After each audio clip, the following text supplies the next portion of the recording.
Hello. Good to have you guys here.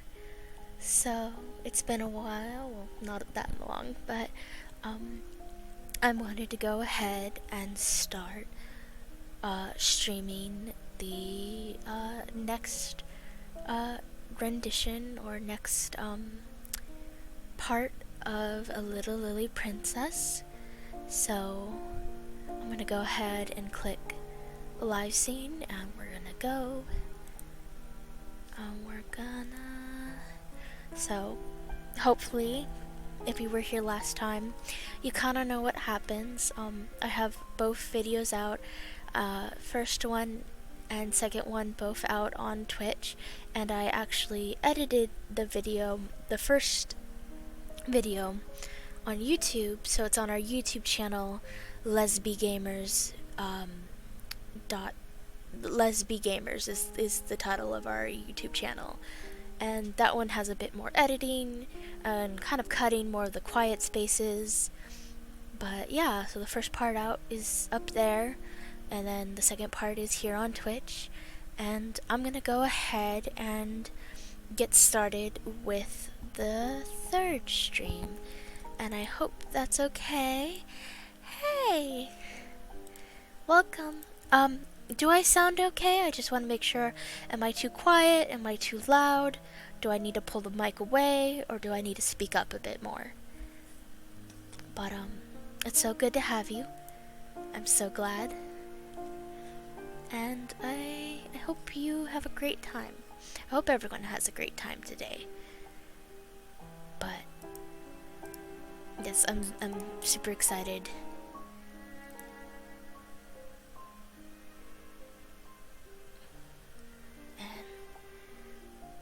Wait, speak up a little? Okay. I kind of moved the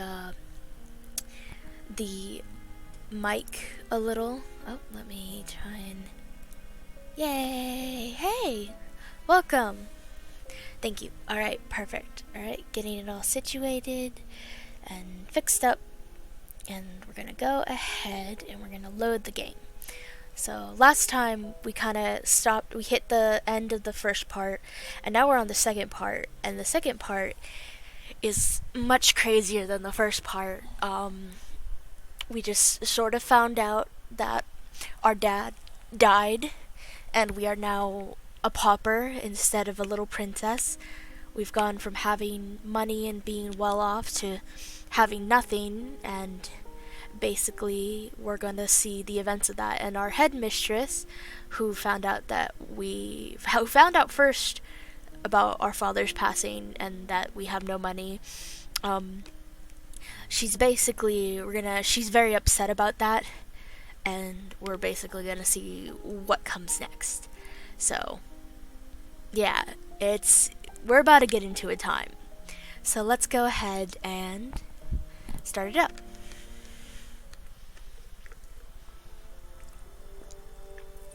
She just looks so sad, and I just want to like pet her hair and just like hug her and say it's gonna be okay, but I don't think anything's gonna be okay right now, especially like her dad just died and she was on her birthday. That's the thing too. It was her birthday. They were having a party, and all of a sudden Miss Minchin stopped the party, pulled her up to her room, basically said, "Get out of that dress, put on the like ugliest, drabbest little black frock that you have.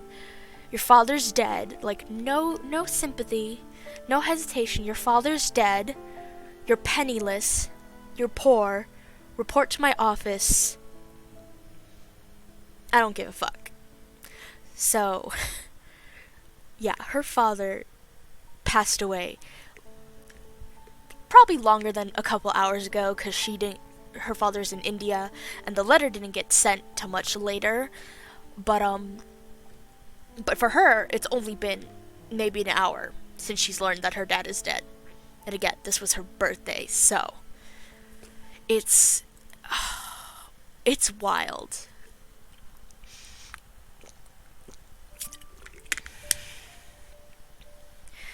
When Sarah Crewe came into Miss Minchin's office an hour later, her face was white, and her eyes had dark rings around them.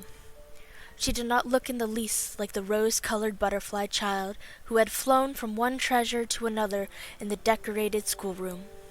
Without Mariette's aid, she had put on the cast-aside black velvet frock. It was too short and tight, making her legs look drawn out and spindle-thin where they showed beneath the skirt. She clutched Emily tightly in one arm, the doll's face covered by a scrap of discarded black lace for a mourning veil. "Put that doll down. What do you mean by bringing it here? It should have been left in the room, along with all the other things that are no longer yours." "She is all I have. My papa gave her to me before I came to the school. I will not put her down." "You will have no time for dolls in the future."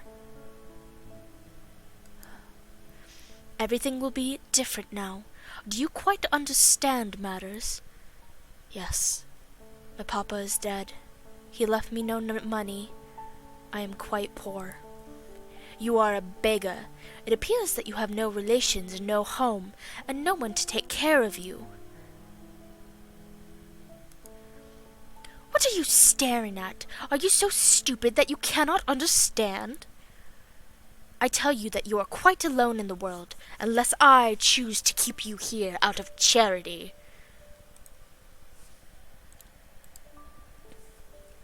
"I understand." "That ridiculous French doll and all her nonsensical, extravagant things. I actually paid the bill for her." "The last doll." "Last doll indeed, and she is mine, not yours. Everything you own is mine." "Please, take it away from me then. I do not want it." "Don't put on airs with me. You are not a princess any longer. You will keep only your oldest and plainest clothes, and the rest will be sold. You are like Becky. You must work for your living." What can I do?" "You can do anything you are told. If you make yourself useful, I may let you stay here. You will run errands and help in the kitchen as well as in the schoolroom. If you don't please me, you will be sent away. Remember that." "I won't forget. Come with me." Miss Minchin led Sarah along the hall, past her own beautiful, comfortable rooms, stopping at a narrow staircase leading upwards. "Your rooms will be given to another boarder. You are to sleep in the attic, next to Becky." Sarah stood still, just a moment, looking at her. Without a word, she turned to the stairs. "Stop! Don't you intend to thank me?" Oh my gosh, this lady. "What for?" "For my kindness to you. My kindness in giving you a home." Sarah made 2 or 3 steps toward her. Her thin little chest heaved up and down. "You are not kind. You are not kind, and it is not a home." Before Miss Minchin could stop her, she turned and ran up the narrow stairs. When she reached the attic door and opened it, her heart gave a dreary little thump. It was another world. The room had a slanting floor. It was whitewashed, but the whitewash was dingy and had fallen off in places. There was a rusty grate, an old iron bedstead, and a hard bed covered with a faded coverlet. Some pieces of furniture too worn to be used downstairs were stored here, out of sight. Under the dull illumination from the skylight in the roof, there stood an old, battered red footstool. Sarah went to it and sat down. Right? Her seldom kindness. Ugh. That lady can just... I can't even believe her. The audacity that she has. She seldom cried. She did not cry now.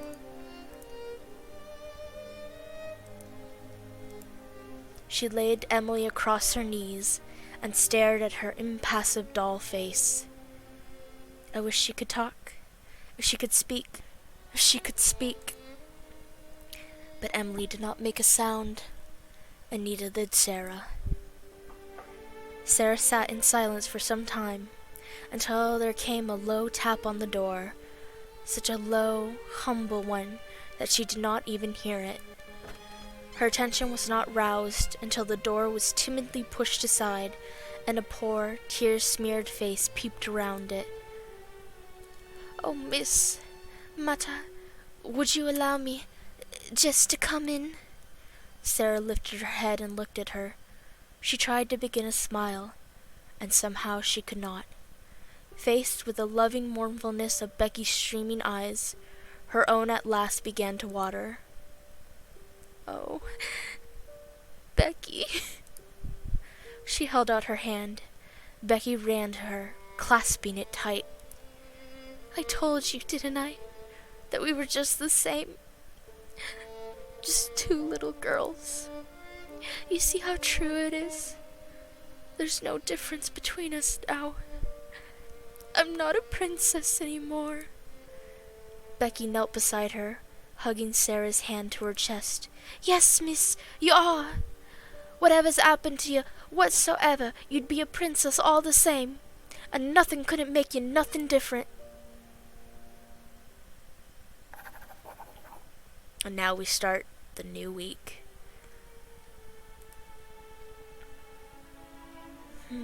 I'll have to figure that out for next time. The first night she spent in her attic was a thing Sarah never forgot. During its passing, she lived through a wild, unchildlike woe of which she never spoke to anyone. There was no one who would have understood. "My papa is dead." It was, perhaps, for the best that as she lay there, her mind was forcibly distracted from its anguish by the strangeness of her surroundings and the physical discomfort of the hard bed beneath her. "My papa is dead." She turned over and over again in search of rest, while all around her pressed a darkness more intense than any she had ever known, and the wind howled among the chimneys like a living thing. Some noises were worse than the wind. There were shuffling and scratchings and squeakings in the walls and behind the skirting boards. Sarah knew what they meant, because Becky had described them. Rats. Once or twice she even heard sharp-toed feet scurrying across the floor in her attic room, and startled up from her bed. But there was nowhere for her to go, and nothing for her to do but lay her small form down again and cover her head with the bedclothes. Sleep, what she had of it, came only in those moments where exhaustion overwhelmed confusion and despair. Sarah could sleep only a few minutes at a time before her awareness forcibly resurfaced. "Papa." In the morning, her already pale face had been haggard by the night of torment. She passed through the hallway where the students slept. The door to her room stood slightly ajar, enough for Sarah to see that everything had been changed. Her ornaments and luxuries had been removed, and a bed had been placed in a corner to transform it into a new pupil's bedroom. Her presence had been completely wiped away. When she went down for the morning meal, she saw that her seat at Miss Minchin's side was now occupied by Lavinia, who refused to meet her eyes. "You ought to have been down earlier, Sarah, if you wanted any breakfast." "You are not a student here, but an employee. You have duties. You must begin as you are to go on. Take a seat with the younger children, and see that they keep quiet and do not waste their food." "Yes, Miss Minchin. I must do the best that I can. I must not talk back. This is all that I have." Now that Sarah is no longer a student, her time is filled with chores, and the kinds of icons she can gather have changed. That becomes hunger, becomes fatigue, becomes pride, becomes pain, becomes chill, becomes sorrow. As before, icons are only converted at the end of the week. Until then, they can be changed or lost by other activities. Plan the order of your activities in order to get the best results for the week. So yeah, things have changed now. Instead of like dancing and reading and art. Yeah, I just started. Mabel just came in like, "Are you streaming?" Thankfully, you didn't miss anything too big. You just we haven't like started the actual route, just the main story. So I just finished that. So you haven't missed any of the events with the characters yet. Huh? One more time? I will see. Okay. Mabel's like, "I'm gonna see it." For some reason I can't get the, I'm talking to Mabel right now, thank you for your, I can't get the chat box to show up. It's not showing up. I don't know. Like, I have it here, but it's not, like, appearing. You'll have to help me out at the end of the stream and get that working permanently if you can, but maybe not now. Yeah, I'm talking to you, specifically, Mabel. You don't have to do it right now because it's not showing up. Yeah. Give me 1 second. Let me take your mouse. Okay. You're gonna have to go back to that. Oh, okay, I do have to go back to it. Yeah. There's a bit of technical difficulties. Thank you for being patient with us. Yeah, I couldn't get it to work, and I just wanted it to show up, but it's not, and I don't know how to get it.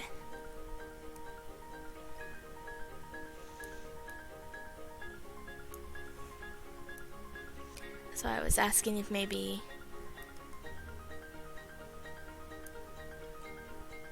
is it because it's in a window capture instead of a chat box? No, this should fix it. This should fix it? I think it's behind the other layers is what it is. Oh.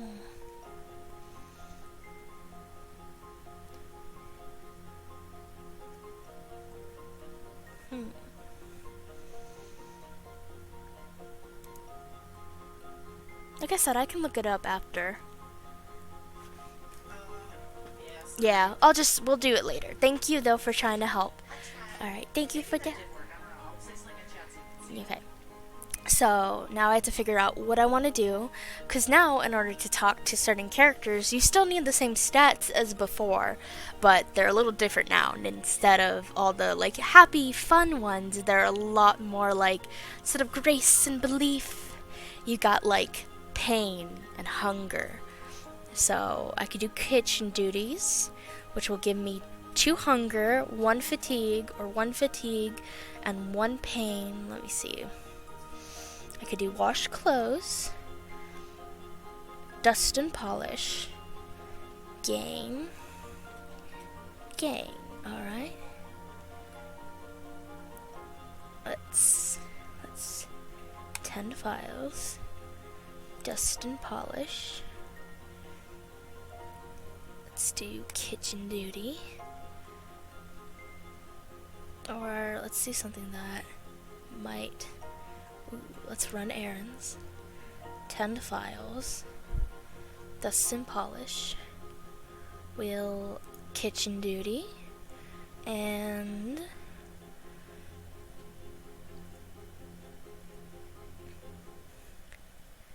let's run errands. So we'll do that one to start with. It is? Is it showing up on the...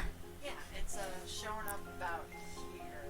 So you might want to move it up like an inch or so, but it should be good. like that? That's probably going to be good. Okay. Thank you. I didn't realize it was showing up. Oh yeah, because it goes away so fast. And also it doesn't show it on your screen. Oh, gotcha. Well, I know my screen, but I'm going back to the video to check it. But yeah, this looks like a good thing. So we'll go ahead. And look at the little animation. It's so much different. Look at the little... she's so sad. Tending fireplaces. Dusting furniture. Kitchen duty. Going out on errands. Alright, so we're a little hungry, we're definitely fatigued, we got some pain, some chill, and some sorrow. Here, look at you then, the fancy girl all made such a fuss over. Not so high and mighty now, are ya? There'll be no more tea and cakes for you, missy, and don't you forget it. Always expecting us folks to serve with a smile, aren't you, ladies? Never thought of how much else we might have to be getting on with. No, it's always you, you, you. Well, see how much you like it then. You're nothing now, missy, do you hear me? Nothing. Say something, why don't you? Please, ma'am. Don't you ma'am me. Ain't none of us ma'am or miss, not down here. That's for the upstairs folk. I just like, she's in sort of the same position, which I don't know why she has to be just as much of a, like, bitch as Miss Minchin. Like, they both seem to be, like, I get probably Miss Minchin doesn't treat her well either, but, like, man, to just take it out on, like, a little girl, just, ugh. Please, I came to see if you had any duties for me. Ha! Hoping I wouldn't, and you could duck away and leave me to take the blame if you're caught. Look at your hands, soft as porridge, soon crack and bleed if I gave you any real work, and then you'd ruin what you touch. Here, girl, take these rags out back and wash them, and if you bleed on 'em, wash 'em again. Yes, cook, I mustn't complain. I must show her that I am trying to earn my living. Oh, Sarah. Okay, so yeah, this is the part where, obviously, if you don't have all the girls unlocked by the time, they're just blocked out. They're not even available. So, last time we played, we mainly focused on Ermengarde, and we got Becky done. And one of the things is, no matter what, even if you don't focus on Becky, she's still available at this point in the game. So let's say we only focused on Jessie, Lottie, and Ermengarde, Becky would still be an option. But I know we did go and finish all of Becky's part 1, and we finished all of Ermengarde's part 1, so we're all done with those two. So we got to see everything there was to see with them. But everyone else, they're kind of gone. They're no longer a part of the story. You're barely going to hear them. Like, you'll see them vaguely, but just kind of like in the book, they kind of disappear altogether and you don't hear from them again. And it's only rare that you hear from some of the characters in the original book. So, yeah, that's sort of the point of this. Like, if you didn't take time to get to know the character and really spend time with them, you're not going to see them again. But, considering I named this one Ermengawd, I'm assuming we're going to do all of Ermengarde's route, because that's who we were kind of focusing on the first time we did it. We were really gunning for Ermengarde, and I think it'll be great to go through her story. And then maybe next time I play, we can go through the other stories if we want and see. So, give me 1 second, sorry. Okay. And thankfully, Ermengarde is just, I think in the beginning, everyone's event is just immediately playable. So we'll do Ermengarde. Sarah's disappearance from her own party had been sudden and absolute. Such traumatic news, delivered so suddenly, had been a blow that drove all thoughts out of her mind. She had lain in her attic bedroom, trying to come to terms with her loss, and not stirred until morning. Miss Minchin had prefaced that the break be quick and clean, that Sarah transition at once from a princess to a pauper, and never again the issue be addressed in public. She was a servant, nothing more. The youngest students, who were now her responsibility to tend and tutor, saw Sarah often, but to the others she might as well have become a ghost, a ragged figure in the shadows, slipping silently away. Sarah's own pride, which had counseled her before to bear her loneliness as a soldier might, kept her from reaching out to any whom she once called friends, even poor, affectionate Ermengarde. I don't know if maybe I've been saying it wrong. I think it's Ermengarde. I've been calling her Ermengarde. But, I hope that's okay if I keep calling her Ermengarde. That's how I'm used to it, but I think it's actually supposed to be Ermengarde. So apologies if I'm saying her name wrong. It had therefore been a day or two since Ermengarde had even laid eyes on Sarah, and she was caught by surprise to encounter her coming down a corridor with an armful of garments to be mended. She looked pale and unlike herself, and she was attired in the queer, outgrown frock whose shortness showed so much thin leg. Ermengarde was too slow a girl to be equal to such a situation. She could not think of anything to say. She knew what had happened, but, somehow, she never imagined Sarah could look like this, so odd and poor, so lacking in that unique spirit which had always made her fairy-like in Ermengarde's eyes. It was the difference between a fresh flower and one dead and trampled underfoot. It made her quite miserable to see it, and she could do nothing but break into a short, hysterical laugh. "Oh, Sarah, is that you?" Her words were aimless, almost without meaning, and her eyes twitched from point to point, afraid to settle on any detail of Sarah's misery and be seen to stare. Sarah, for her part, gazed straight ahead with a curious intensity. She held the pile of garments in her arms, and her chin rested upon the top of it to keep it steady. "Yes." She said it like a challenge, one that Ermengarde did not know how to answer. She felt as if Sarah had changed into a new kind of girl, and she had never known her before. Oh, how are you?" "I don't know. How are you?" I'm quite well." Oh, this is like 18th century awkward talking to your crush and you don't know what to say, especially after something so tragic. Just like awkward misunderstandings, but of the romantic era kind, 19th century novel kind. Actually, I think this came out in the 20th. The book came out in the 20th century, so not 19th century, but still that like classic Victorian awkwardness. Those eyes fixed her in place, scattering what few wits she had. Desperately she groped for something to say which seemed more intimate. Are you very unhappy?" Sarah's torn heart swelled within her. "What do you think? Do you think that I am happy?" And she marched past her without another word. She is like the others. She does not really want to talk to me. She knows that no one does. She could not see the heartbroken expression on Ermengarde's face. "No, no.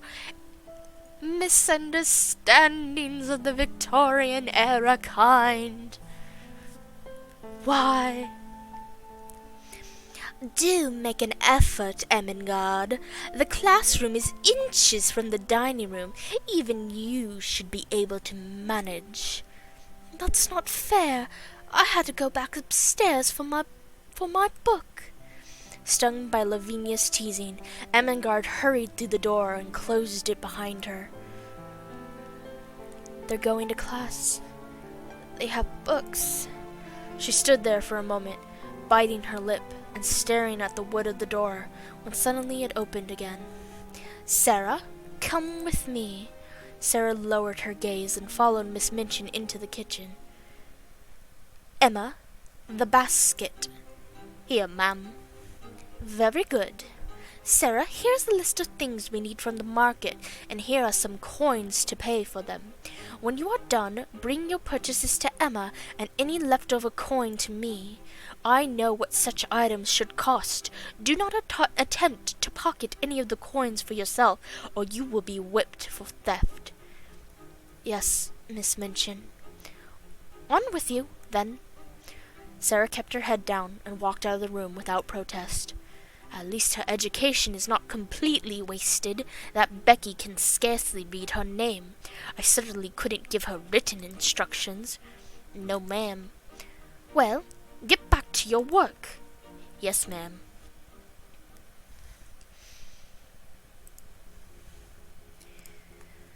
Alright, let's see. Probably gonna definitely need more hungy.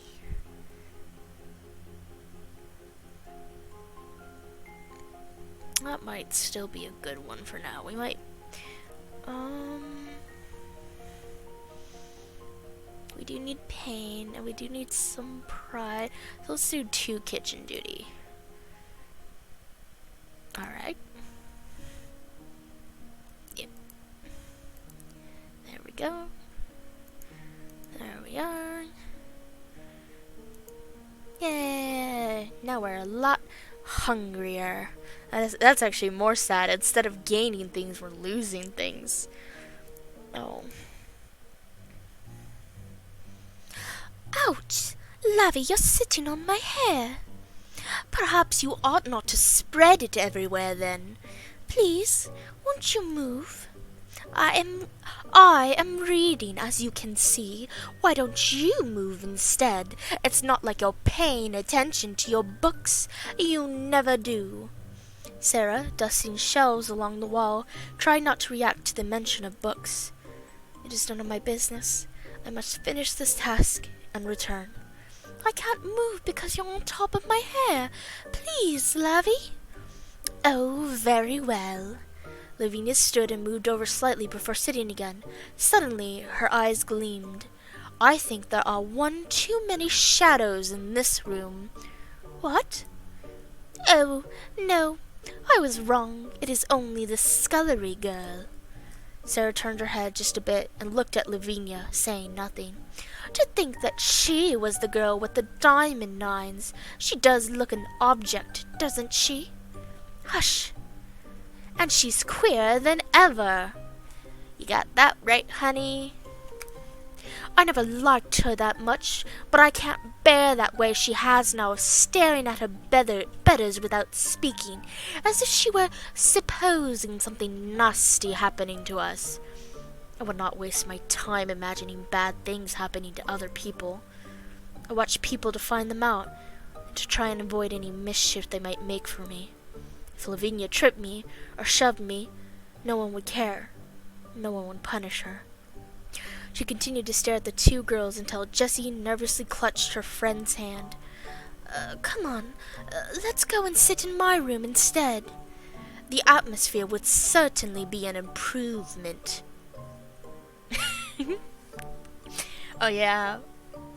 Oh my gosh. It's gonna be a time when I have to do her route, because I am gonna do her route. She is, again, I hate being biased, but of the romantic routes, she is my least favorite.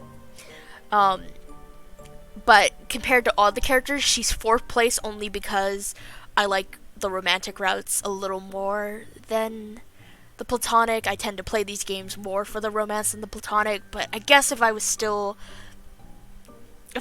putting these in order while including the platonic, she would be fifth place. I think 6 is Lottie for me, just because she's the little girl and her story's fine and cute and sweet, but I'm not too big on Lottie as a character in general. Then it would be Lavinia, because she is just, she is a time. Her playthrough is a time. Going through her, whole thing is a time. She gets worse before she gets better. Again, it's that tsundere route. If you play a lot of dating sims, you tend to notice the tsundere route or the bitchy character route, and it's, unless you really like that character, you're gonna have to there's a lot that goes on, and you have to put up with a lot to get to that sweet center, and sometimes it's not even worth it by the time you get there. Sometimes you're like, why did I do this? She's still just a bitch, and now she's nice, but it didn't make up for all the bitchy things she did. So she's 5th place, but she would be 4th place just because romance is sort of my favorite. Then it would be Mariette, because I like Mariette, but Mariette again is that again, she falls into that she's a platonic route, and she's good, but she's not my favorite. And who knows, maybe when I play this again, after replaying this all, I think when this is all done, I'm going to put a list, a little category, a ranking of all the routes, because I'll have played it all over again, and I'll be able to fully judge from after playing this game for so long, because I haven't played this game in a long time, and I haven't done all the routes in a long time. So I'll probably be able to. So right now I'll say 6 is Lottie, 5 is Lavinia, 4 is Mariette, 3rd is Jessie, 2nd is Becky, 1st is Ermengarde. And that's what I'm going to say for now, but replaying this again, it might all change, who knows. I know Lavinia is never going to be even close to the top 3, but we'll see. We'll see how my opinions change after I play all the playthroughs. And hopefully that'll be a fun one. Yeah. Yes, kill a child, you two. That'll be that'll be. The atmosphere will certainly be an improvement. And Sarah said nothing. No, so we need pride. We need a bit more pride, and once we pick her, it sets the route. So what we can do is we can pick Becky for now, because we'll have time, and it won't set the route. We'll get to see a little bit of Becky if we want. And who knows, maybe if you guys want, and we decide we want to actually see Becky's, because we've seen both Becky's and Ermengarde's, we can change it. We can decide if we want to go Becky's. So for now, we'll pick Becky, just because she's not going to take away anything. We don't have enough to see Ermengarde right now. So we'll click on Becky for now. The hard bed would never be a comfortable place to sleep, but after struggling through her unaccustomed labors day after day, Sarah could not help but collapse into exhaustion. Sometimes, when she woke, she would not at first remember where she was, or what had happened. It would be as if she had been snatched from her old room and trapped in a cold, gray prison. Memory, when it resurfaced, brought no relief. The prison was the world. There was no escape. That morning, Sarah was roused from her slumber by the squeak of hinges. Someone was entering her room. Becky? It's all right, miss. Come to help you get ready, that's all. You've been such a rich young lady. You've been waited on hand and foot all your life, and what would you do now without no maid? Them dresses of yours is meant for a maid to button. Now you're poor, you've got only me to wait on you. It won't take a minute, I can do it right quick. But you shouldn't. I'm not any different from you. Course you're different, miss. You were brought up different, not like this, and weren't never meant to be like this for you. The missus could have broke it to you more gentle. She's like one of them wicked stepmothers in the stories. It wouldn't change anything. I would still be a pauper, and my papa would still be dead. Let me help you get dressed, miss. She already has so much to do. She shouldn't be wasting her time pampering me. I'm not any better than she is. Despite that twinge of guilt, Sarah lacked the energy to protest further. Becky was right. It was much easier to get dressed when she let someone else help her. There, you see? That's much better. Sarah essayed a smile as thanks, but her face struggled to find a happy expression. Don't you worry about it, miss. You helped me lots of times. You gave me food and told me stories and made it all seem so much nicer. It's my turn now, isn't it? I can't get your cakes or books, but I can do your room and your dresses and anything else you need. I know all you need to know about attics and washing and all kinds of things. I'll help, I will. My loyal handmaid. Oh, Becky, I don't deserve you.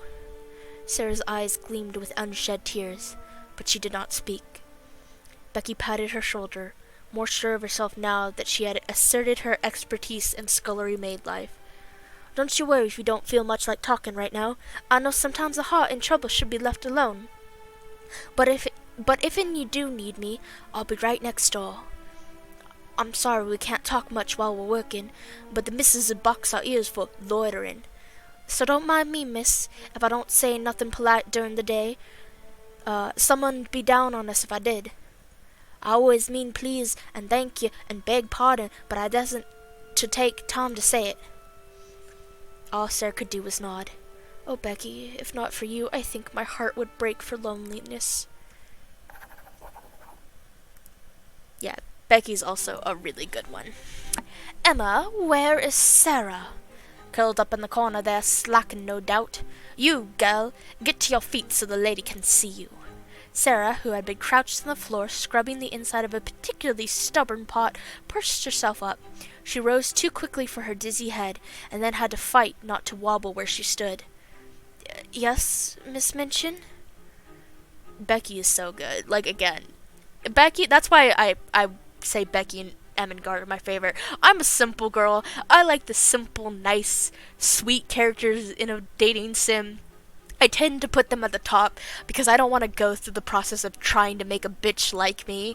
I'd rather just go for the character who's already likes me and it's just very sweet. I don't have time for that bullshit. As you are so gifted with the French language, you will assist the younger students with their lessons. However, you are not to linger about with them. Remember your place and your duties. You are not a friend to those girls. You work for the seminary. You are here to serve them, nothing more. If I catch you telling stories or shirking to gossip with the students, you will be punished. Is that understood? Yes, Miss Minchin. Good. Now get upstairs and air out the bedrooms. Sarah nodded and left quickly before any other unpleasant words could be spoken. There's something distressingly impudent about that girl. I do not trust her. I will not have her forming intimacies and talking to the other children. Girls that age love a grievance, and if she begins to tell romantic stories about herself, she will become an ill-used heroine, and parents will be given a wrong impression. It is better that she should live a separate life, one suited to her circumstances. I am giving her a home, and that is more than she has any right to expect from me. I shouldn't worry, ma'am. Those little misses don't look much past their noses. They see how she's dressed, they don't want to talk about her, or talk to her more than out of my way or fetch my tea. Miss Minchin looked at her. Begging your pardon, ma'am. Have the tea brought to my rooms when it is ready. Yes, ma'am. The irony. Again, that just makes it worse. Like, this cook knows what's going on. She knows what it's about, but instead of being kind to her and, taking a second to like, hey, maybe I should be sweeter to this. No, she's like, this bitch makes my life hell, so I'm gonna take it out on this 14-year-old. It's just ridiculous. It's so sad. In the original book, there was another character, Miss Minchin had a sister whose name was, I believe, Amanda. And Amanda was a lot nicer and more sympathetic to Sarah, but she was a pushover and was too scared to speak out against her sister. So in the same way, she didn't do anything either. She kind of just stood there and kind of let Miss Minchin take over. I think it was a good idea kind of not having Amanda in the story. I don't think she's necessary. It would be great that if there was a sympathetic character, but if I remember, she really wasn't able to do anything. She wasn't able to help in any way that I really remember, and I don't know. The fact, if they had to cut any character, I'm glad they kind of cut Amanda so that they could focus on the other characters more. Because there's, But yeah, just the irony of just Cook basically saying that and then completely getting ignored and just so where's my tea? And then just being yeah, well, I'm gonna go ahead and I'm gonna yell at a child for a couple hours, because that's what I think, instead of everyone working together to be nicer. But okay, so we need pride. We need a ton of pride. So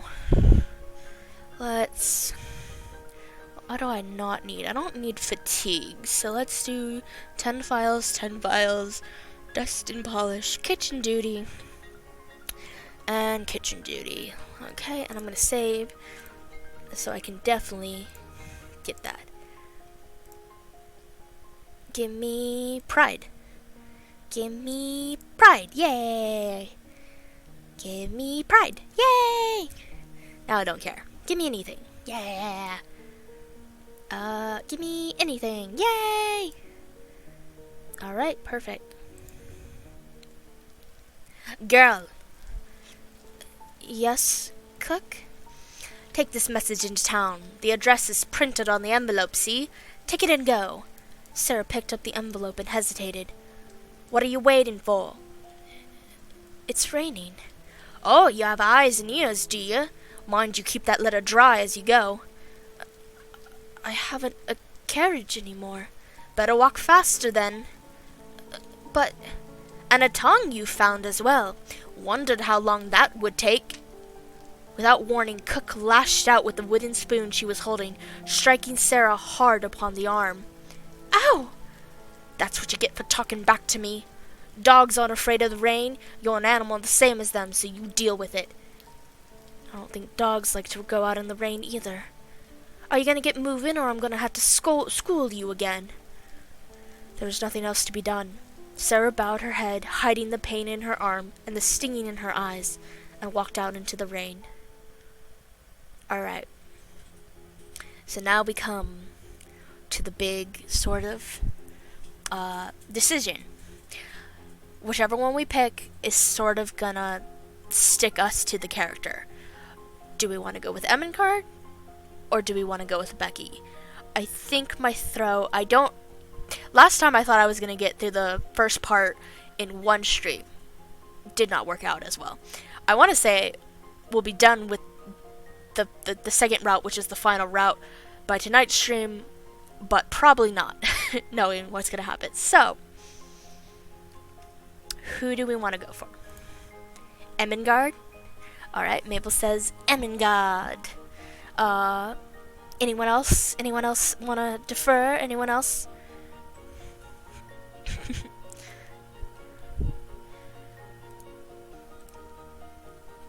Alright, we got 2 Ermengardes, so alright, we're going Ermengarde. So once we hit Ermengarde, we can't go after Becky anymore, which is fine, that's kind of the point. So, let's go talk to our knight. A barrier stood between Sarah and Ermengarde now. When they met by chance, Sarah looked the other way, and Ermengarde felt too stiff and embarrassed to speak. If she would rather not talk to me, I will keep out of her way. Miss Minchin makes that easy enough. Miss Minchin made it so easy that at last they scarcely saw each other at all. Alone, Ermengarde took up the habit of sitting in the window seat, huddled in a heap, and staring out the window without speaking. One day, Jessie, who was passing through arm in arm with Lavinia, stopped to look at her curiously. "What are you crying for, Ermengarde?" "I'm not crying." "You are, though." Lavinia sniffed. "In fact, a great big sloppy tear has just rolled down the bridge of your nose and dripped off at the end of it. It's perfectly disgusting." "I'm sorry, but you do look wretched." "Perhaps she is too simple to realize it. She has been even stupider than usual in classes lately." "Fine. I am miserable. I know it, and no one need interfere." She turned her broad back on the 2 of them. "I'm sorry that you—" "Oh, don't waste your breath, Jessie. She wants the attention. It's the only way she has to get any. Don't tell me that you'd rather be with that soggy lump than with me." "No, of course not." "Then let us depart."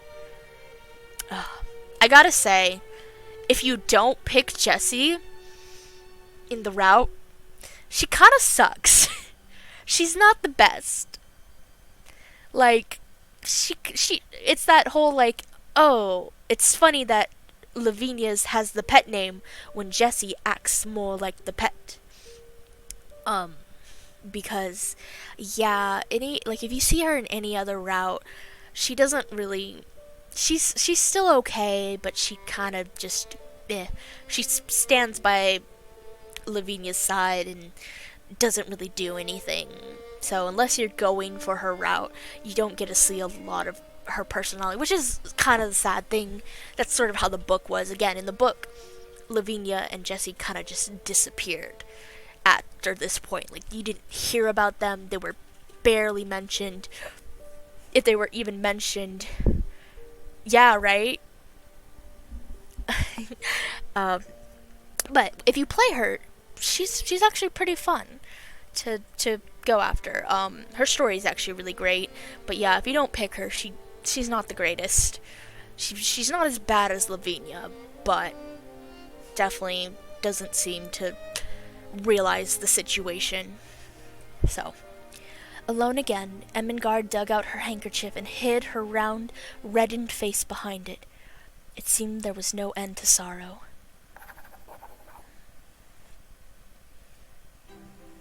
"Sarah?" "Yes, Miss Minchin?" "Take this. A Latin book? Did you want me to put this away for you, ma'am? No, that is for you. Am I going to be allowed to return to classes? Perhaps there was a mistake. Perhaps my papa lives and... Of course not. You are still an ignorant child. Be grateful that you are being given the chance to make something better of yourself.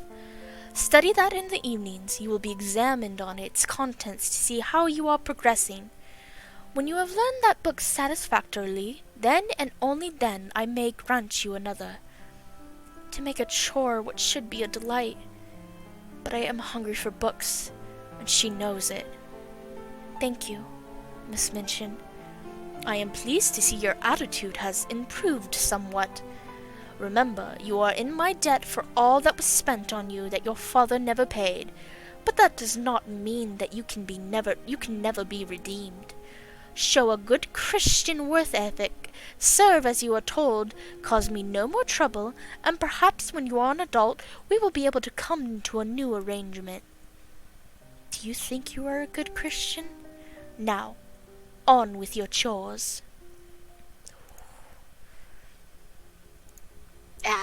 Well, we need more pride, so...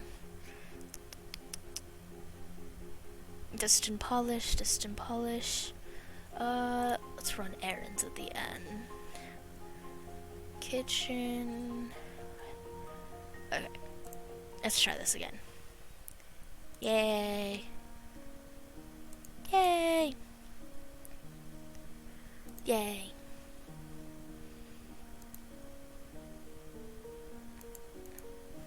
Alright. Sarah's life was just as filled with people as it had always been. She lived in the same school, and the same faces surrounded her. And yet, it was a strange and lonely life. More often than not, there was no one at all that she could talk to. When she was sent out on errands and walked through the streets, a forlorn little figure carrying a basket or a parcel, she felt as if the crowds hurrying past her made her loneliness greater.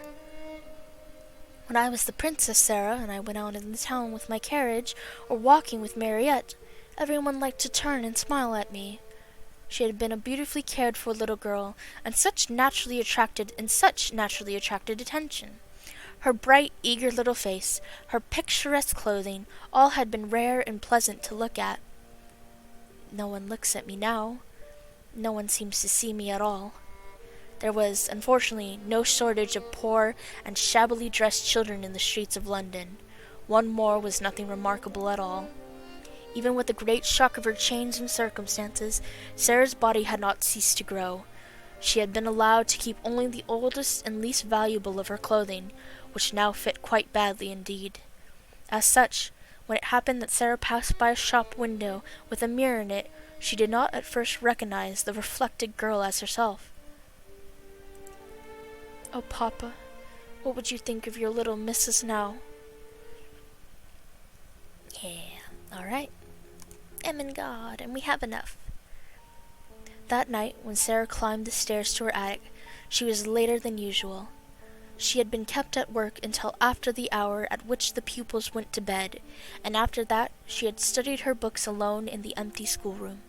It caused less trouble to use a bit of extra light in a room where tasks were meant to be done than to try and light her own pitiful room well enough to read after dark. And so, when she reached the top of the stairs, she was surprised to see a glimmer of light coming from under the attic door. Nobody goes there but myself and Becky, but someone has lighted a candle. Someone had indeed lighted a candle, and it was not burning in the kitchen candlestick that Sarah was expected to use, but in one of those belonging to the pupils' bedrooms. The someone was sitting upon the battered footstool, wrapped up in a red shawl. It was Ermengarde. Ermengarde! She was so startled that she was almost frightened. "You will get into trouble." Ermengarde stumbled up from her footstool. She shuffled across the attic in her bedroom slippers, which were too large for her. Her eyes and nose were pink with crying. "I know I shall, if I'm found out, but I don't care. I don't care a bit. Oh, Sarah, please tell me, what is the matter? Why don't you like me any more?" Something in her voice made the familiar lump rise in Sarah's throat. It was so affectionate and simple, so like the old Ermengarde who had asked her to be best friends. I do like you. I thought, you see, everything is different now. I thought you were different, too. Ermengarde opened her wet eyes wide. It was you who were different. You didn't want to talk to me. I didn't know what to do. Oh, Ermengarde, I have done you an injustice. I am different, though not in the way you think. Miss Minchin does not want me to talk to the girls. Most of them don't want to talk to me either, now that I am a servant. I thought perhaps you didn't either, so I tried to keep out of your way. Oh, Sarah! And then, after one more look, they rushed into each other's arms. For Sarah, who had spent too long in the dark and cold, with only a thin sheet and a hard mattress for comfort, the soft warmth of Ermengarde's embrace was almost an unbearable relief. She had felt abandoned, deserted, and the loneliness had gnawed at her even as she tried to deny it. Now she could be cradled and supported by the one she had always tried to support. They took to the bed, arms still around each other, fingers brushing skin in gentle reassurance. For some minutes, Sarah's small black head lay on the cushion of Ermengarde's bosom, and nothing more was said.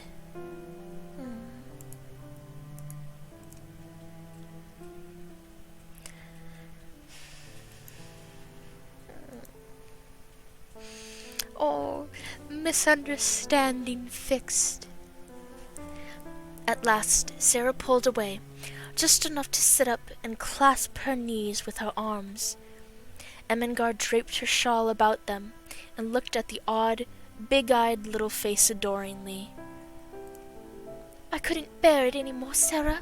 That's why I came here. I dare say you could survive without me. You're always brave, but I couldn't live without you.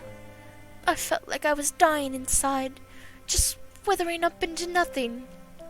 Yeah, that's how most lesbians feel in that era. That like those kind of stories. Yeah, the story's so good.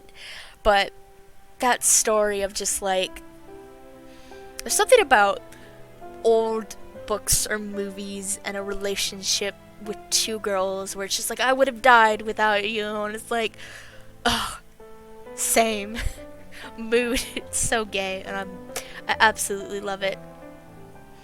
So dramatic, as it should be. I love some of those dramatic historical pieces. So tonight, when I was crying under the bedclothes, I thought all at once of creeping up here and just begging you to let us be friends again. I had to do it. I was nearly dead. I just couldn't go on. Sarah leaned over and kissed Ermengarde upon the forehead. You are nicer than I am. I was too proud to try and make friends again. She wiped at her face, though it was no longer very wet, having leached away its dampness into Ermengarde's dress. You see, now that trials have come, they have shown that I am not such a nice child after all. She wrinkled her forehead wisely. Perhaps that is what they were sent for. I don't see any good in them. Neither do I, to speak the truth. But I suppose there might be good in things, even if we can't see it. There might even be good in Miss Minchin. Ermengarde looked round the attic with a rather fearsome curiosity. Sarah, do you think you can bear living here? I don't want you to wither. If I pretend it's quite different, I can. Or if I pretend it is a place in a story. She spoke slowly. Her imagination was beginning to work for her. It had not worked for her at all since her troubles had come upon her. She had felt as if it had been stunned. Other people have lived in worse places. Think of the Count of Monte Cristo in the dungeons of the Chateau d'If. And to think of the people in the Bastille. The Bastille? You remember the Bastille? Ermengarde shook her head. No good in München. Only bad. She is bad lady. None at all. Ermengarde shook her head. I know I told her that story, but it was from a book, and so she has already forgotten it. It was a prison in France, where people were kept for many years, until they could not even remember the world outside. Oh, I think I do remember. A little. A well-known glow came into Sarah's eyes. Yes, that will be a good place to pretend about. I am a prisoner in the Bastille. I have been here for years and years and years, and everybody has forgotten about me. Miss Minchin is the jailer, and Becky is the prisoner in the next cell. She turned to Ermengarde, looking quite like the old Sarah. I shall pretend that, and it will be a great comfort. Ermengarde was at once enraptured and awed. Will you tell me all about it? May I creep up here at night, whenever it is safe? It will seem as if we were more best friends than ever. Yes. Adversity tries people, and mine has tried you, and proved how nice you are. And they cuddled again, and laughed, and the little attic room did not seem so dark. Yeah, it's just probably best to ignore it. But hey, look, somebody's watching. Hello, ad. Welcome aboard. Hope you're having fun. I'm not gonna subscribe to you, but I hope you enjoy this gay little show. Oh, I love that sound of rain.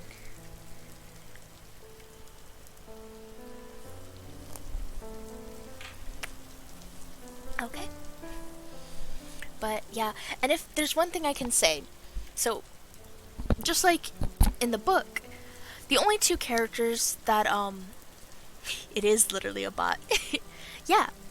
And we're going to respect the bot because they're viewing us. And I'll take anything I can get. But in the books, the only two characters that I think were still kind of talked about were Becky, obviously. Becky was a huge part of the book. Not as big as Sarah, but Becky was actually a part of the book. And Ermengarde was actually a part of the book.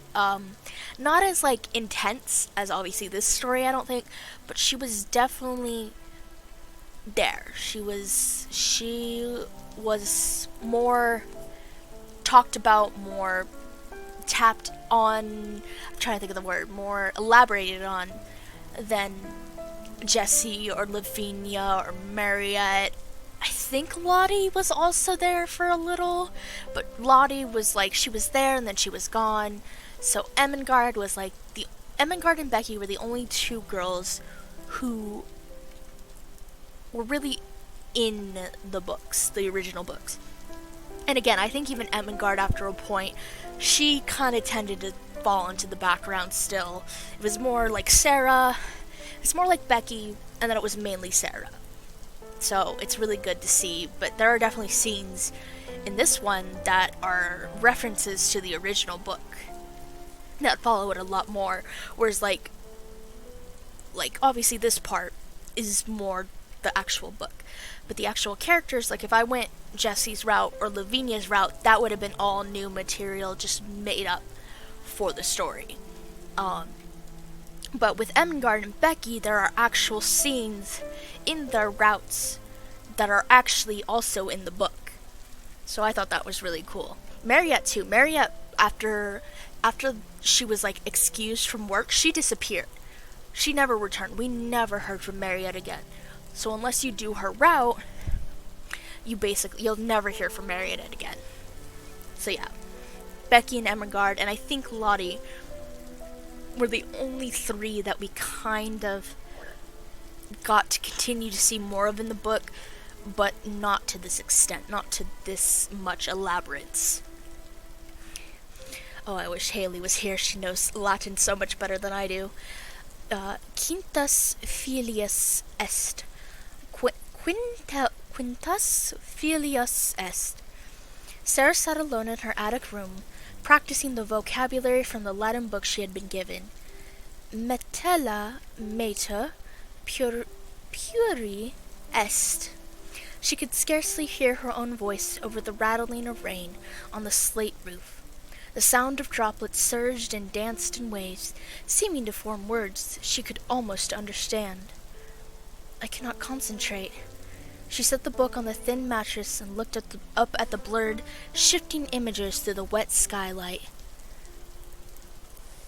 If she stood on her bed and looked out the skylight, when it was not dark or raining, she could see the attic window of the house next to Miss Minchin's seminary. However, that window was always dark and empty. The house was vacant. I wish someone would move into that house. Suppose that one morning I looked out and saw that window propped open and a head and shoulders framed within.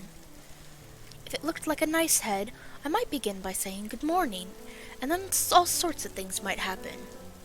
Of course, it's not really likely that anyone but underservants would sleep in an attic. Sarah looked around at the dark and dirty environment that had become her living space. All around, the world was gray. The few spots of color, the old red footstool, the book's cover, Emily's hair, were like fish in muddy water, glimpsed for moments and then fading away. This is the best I can look forward to for the rest of my life, to have books when Miss Minchin decides that I am worthy of them. When I am older, she will make me a teacher, but she will never pay me. There will always be more debt.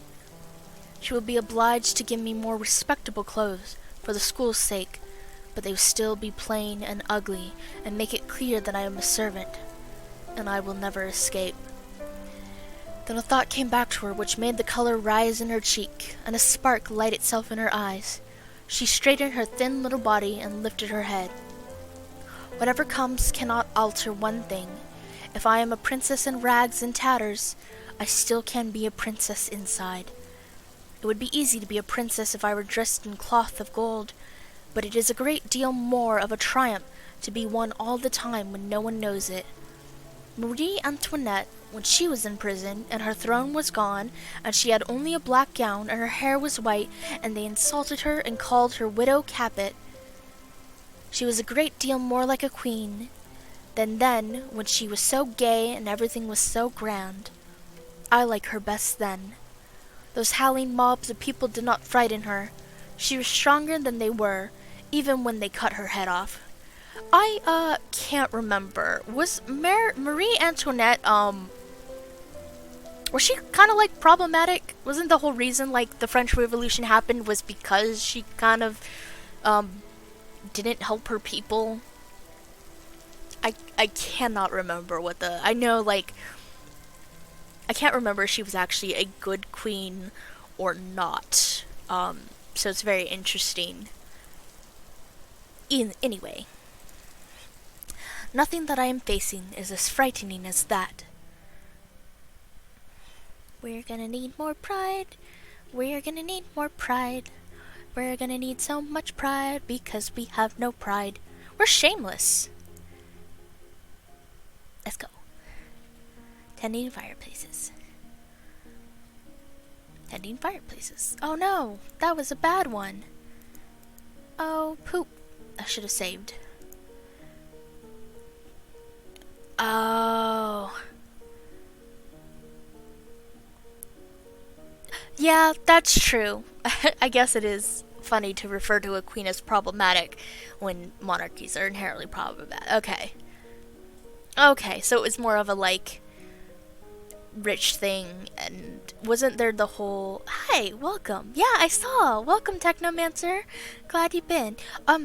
Wasn't there that whole, like, she's like, let them eat cake, but the idea was, like, it was only enough for, like, a little bit, or it wasn't, like, it didn't solve the problems that actually needed to be solved. And that was another reason why the French Revolution happened. Again, I'm having this whole conversation about Marie Antoinette as I'm trying to remember, because I don't remember a lot of her. Anyway, I'll keep going. Sarah, Lavinia tells me that you have left the window in her room quite open all day long. Did I? I don't think that I did. But it doesn't matter. I'm sorry, Miss Minchin. It was an accident. Have you no thought for the weather? If it begins to rain, many of her belongings could be damaged, you stupid girl. You don't know that you are saying these things to a princess, and that if I chose, I could wave my hand and order you to execution. Yes, I'm sorry. I had better go and check that all the other windows are closed properly. I only spare you because I am a princess, and you are a poor, stupid, unkind, vulgar old thing, and you don't know any better. Oh, yes, Sarah. Oh, yes, you tell her. Fuck that bitch.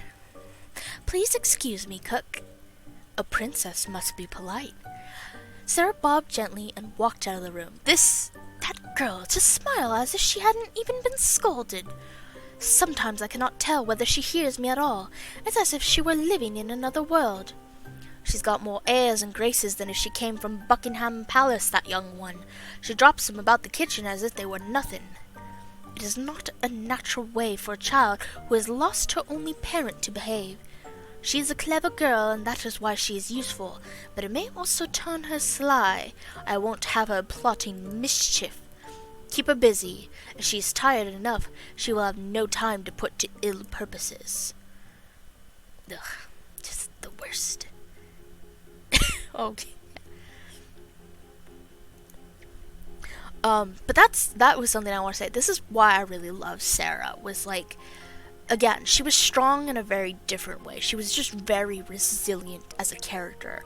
And in the end, she was like, I could, like, granted, nowadays it would be great if she could have just, like, ran up and punched her in the face and knocked her out. But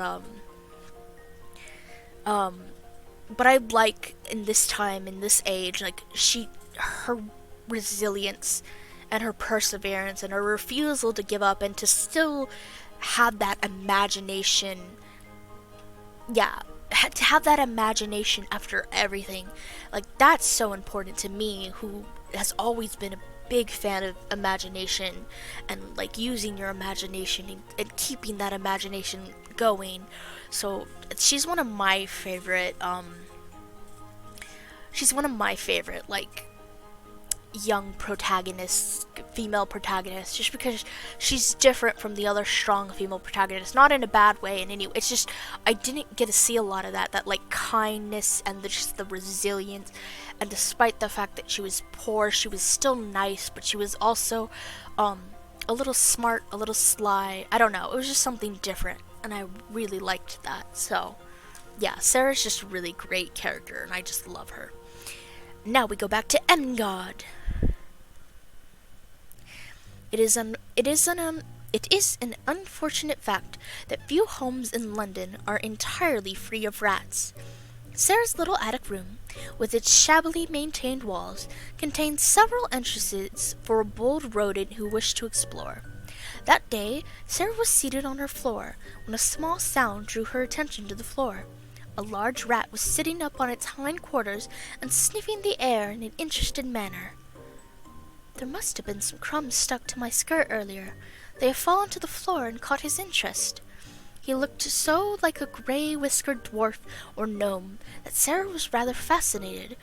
The rat looked up at her with his bright eyes as if he were asking a question. I dare say it is rather hard to be a rat. Nobody likes you. People jump up and run away and scream out, "Oh, a horrid rat!" This is also why I love Sarah. This is just like, yeah, this is in the book. Listen, this is me.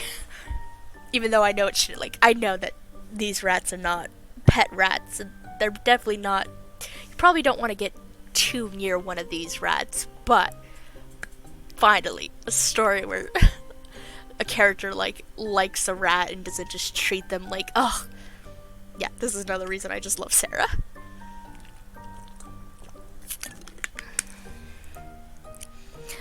I shouldn't like people to scream and jump and say, "Oh, a horrid Sarah," the moment they saw me, or set traps to hurt me and pretend that they were my dinner. The rat's whiskers quivered, but it did not move. "Come on, it's all right. I'm not a trap. You can have whatever crumbs you find, poor thing. Prisoners in the Bastille used to make friends with rats. Suppose I make friends with you?" It should not be the case that an animal, particularly one so low as a rat, can understand the speech of a child. Yet somehow he seemed to recognize that he was safe. that this human would not leap up and scream or throw heavy objects to send him limping back into his hole. He crept a bit closer, nibbling softly at a small crumb, though Sarah could see a much larger one still ahead of him. I believe he wants it to carry to his family in the wall. If I do not stir at all, perhaps he will come and get it. The rat shuffled closer, sniffling. With sudden boldness, he darted towards the larger crumb. The instant he had possession of it, he fled back to the wall, slipped down a crack in the skirting board, and was gone. I knew you wanted it for your children. I believe we shall be friends. Later that evening, when Ermengarde crept up the stairs and tapped on the door with the tips of her fingers, she heard Sarah utter a little low laugh and speak coaxingly to someone. "There, take it and go, Melchizedek. Oh, I cannot pronounce that. Melchizedek. Melchizedek? I don't know. Go home to your wife." Ermengarde was at a loss, but waited patiently for the door to be opened. Who were you talking to, Sarah? Sarah drew her in cautiously, but she looked as if something pleased and amused her. "You must promise not to be frightened, and not to scream the least bit, or I can't tell you." Such a warning made Ermengarde feel more inclined to scream. She looked all around the attic and saw no one, and yet Sarah had certainly been speaking to someone. "Is it something that will frighten me? Some people are afraid of them. I was at first, but I am not now. It was my rat." Ermengarde did not scream. She did, however, leap at once to the safety of the little dingy bed and tuck her feet up under her. "Rats! I was afraid you would be frightened, but you needn't be. I am making him tame." Yes, that is me. It's like me bringing home a rat on the street, like, "Hey, babe, I'm taming it." They was just like, put that away. And then our cat Penta would eat it. "Do you remember how much you wanted a little bird as a pet? I can't quite keep the rats and sparrows as pets, but I can make them my friends." I see. If you are not too frightened, I will introduce you later. When Melchizedek... we're just gonna call him... I think they give him a nickname later. I don't remember, but they give him a nickname later. Melchizedek. It's probably how it would be. Okay. Melchizedek. Gotcha. I think they give him a nickname later, so... Melchizedek and I know each other better. Ermengarde steeled herself. "All right. Then, sensibly, but you'll have to be careful that Tybalt doesn't get him. That's why Miss Minchin keeps a cat, to hunt the mice and rats. It's his nature." "Oh, I hadn't thought of that. You see, you are clever." "Well, as long as I keep the door closed and train him only to come out into this room, he should be all right. I can always find a scrap of bread that cook has thrown away, something that is hard or moldy, and that will be quite enough to support him. He is a Bastille rat sent to be my friend, you see." "Oh, is it the Bastille here again now? Do you always pretend it is the Bastille?" "Nearly always. Sometimes I try to pretend it is another kind of place, but the Bastille is generally easiest, particularly when it is cold." Just at the moment, Ermengarde almost jumped out of her shoes. She was so startled by a sound she heard. It was like two distinct knocks on the wall. "What is that?" Sarah got up from the floor and answered quite dramatically. "It is the prisoner in the next cell." "Becky?" "Yes. Listen, the two knocks meant, 'Prisoner, are you there?'" She knocked 3 times on the wall herself, as if in answer. "That means, 'Yes, I am here, and all is well.'" 4 knocks came from Becky's side of the wall. "That means, 'Then, fellow sufferer, we will sleep in peace. Good night.'" Ermengarde quite beamed with delight. "Oh, Sarah, it all sounds so dramatic when you say it, like one of your stories." "It is a story. Everything is a story. You are, and I am, and even Miss Minchin is. Wow, we're really breaking the 4th wall here. This whole game is the meta." Melchizedek. Oh, oh, yes, thank you. Yeah, but it's also real. That's why you remembered it. What do you mean?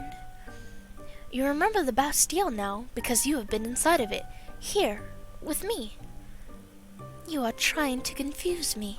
But this time when she said it, she was smiling.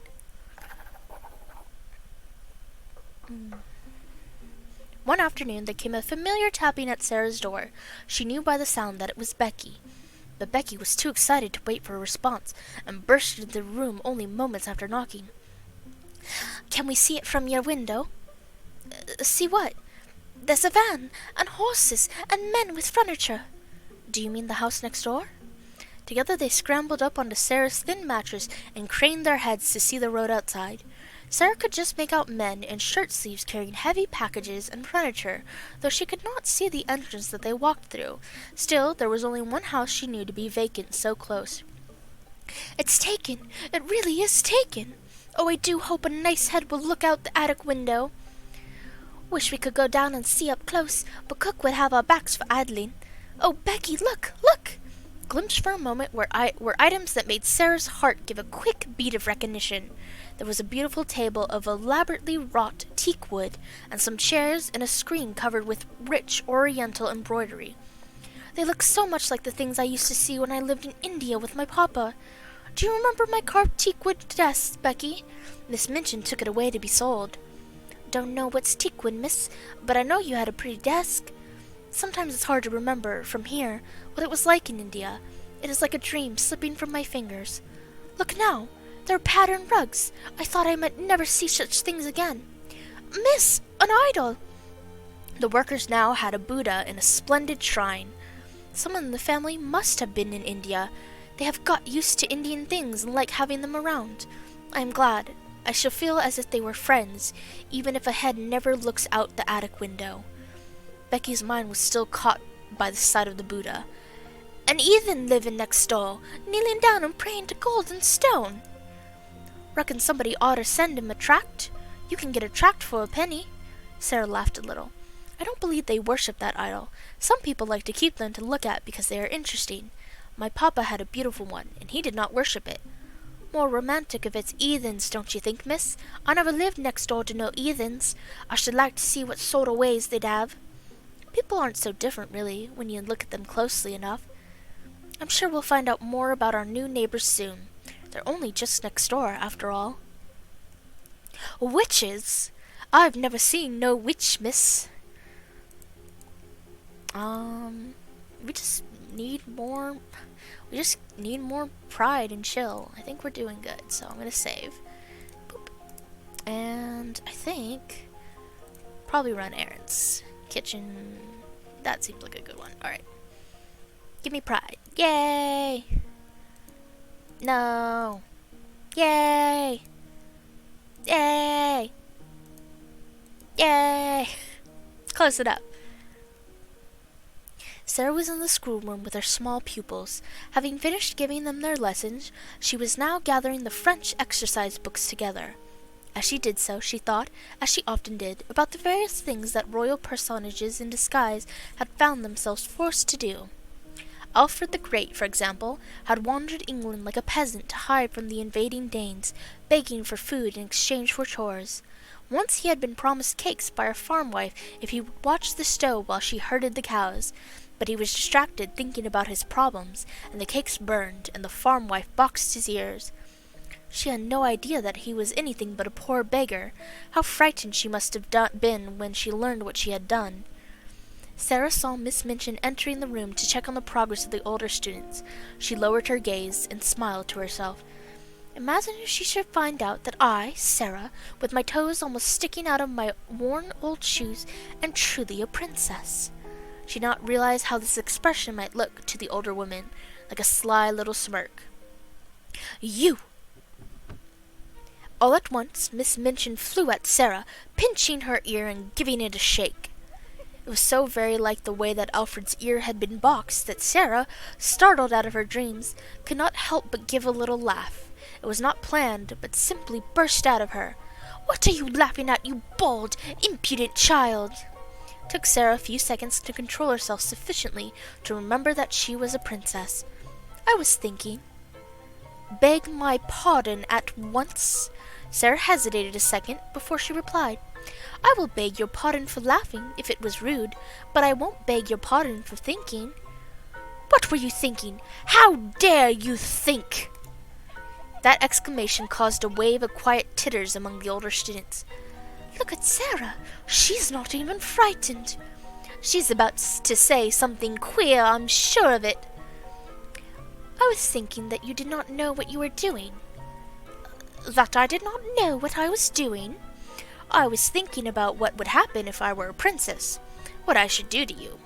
And I was thinking that if I were one, you would never dare to do it, whatever I said or did. And I was thinking how surprised and frightened you would be if you suddenly found out that I really was a princess and could do anything I liked. Every pair of eyes in the room widened to its full limit. Lavinia leaned forward on her seat to look. Miss Minchin's hand flashed, and Sarah's cheek glowed red. Go to your room this instant. Leave this schoolroom. And you, young ladies, attend to your lessons. Sarah made a little bow. Excuse me for laughing, if it was impolite. And she walked out of the room, leaving Miss Minchin struggling for words. Did you see that? How very odd she looked. Her eyes were glittering like a wild beast. I shouldn't be at all surprised if she did turn out to be something. Suppose she should. Yeah, oh, so good. And it's so polite. It's this weird, like, cocky politeness that I just love. Yay, we have enough for Ermengarde. Bound to see our favorite girl. When Ermengarde next mounted the stairs, she did so with an armful of books. Not the heavy, academic tomes of which her father was so proud, but brightly colored books meant for young people. Oh, what are these? They're for you. She set the stack carefully on Sarah's battered little table. It's nothing new, just things I had in my room from before. I never knew what to do with them. You used to have so many books in your old room, and I know that you liked them, and these are no use at all to me, so I hope you don't mind. Mind? She hugged Ermengarde and kissed her cheeks with enthusiasm. They are wonderful, and so are you.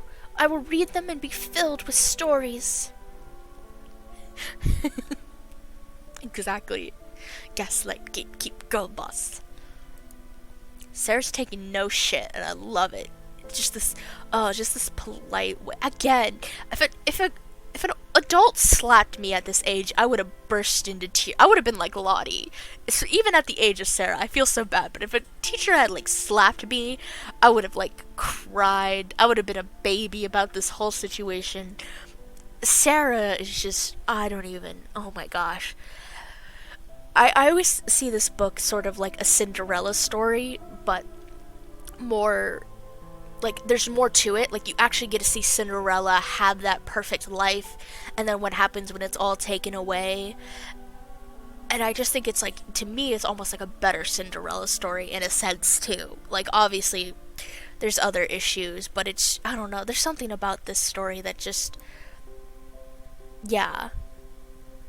It's just, it's so good, and Sarah is so wonderful, and I don't know how she does it. She has so much strength for a little girl. Granted, she was written by an adult woman, so it was probably easy to, pull that strength, but still, written in a time when, being a woman was just not, this was written in, like, 1905, I believe, or published in 1905. I think the original book was written, the original story was like 1885 or something, much, much later. And then when it was turned into a book, it was like 1905. So this was just the turn of the 20th century. So it's just crazy that, like, she obviously doesn't sound like a regular child, but again, maybe that's why I like her so much. She's written more like a young adult. But she's just so, that imagination, that perseverance, everything about her just makes me so happy, and that's why I like root for her this every time I read this book, even when all these terrible things happen to her. They are wonderful, and so are you. I will read them and be filled with stories. They're, they're nothing special. They're old. You've probably read them before. Then I shall greet them like old friends. There's something very comforting in reading an old, familiar book, when you already know all the best bits to look forward to, and how it will all turn out in the end.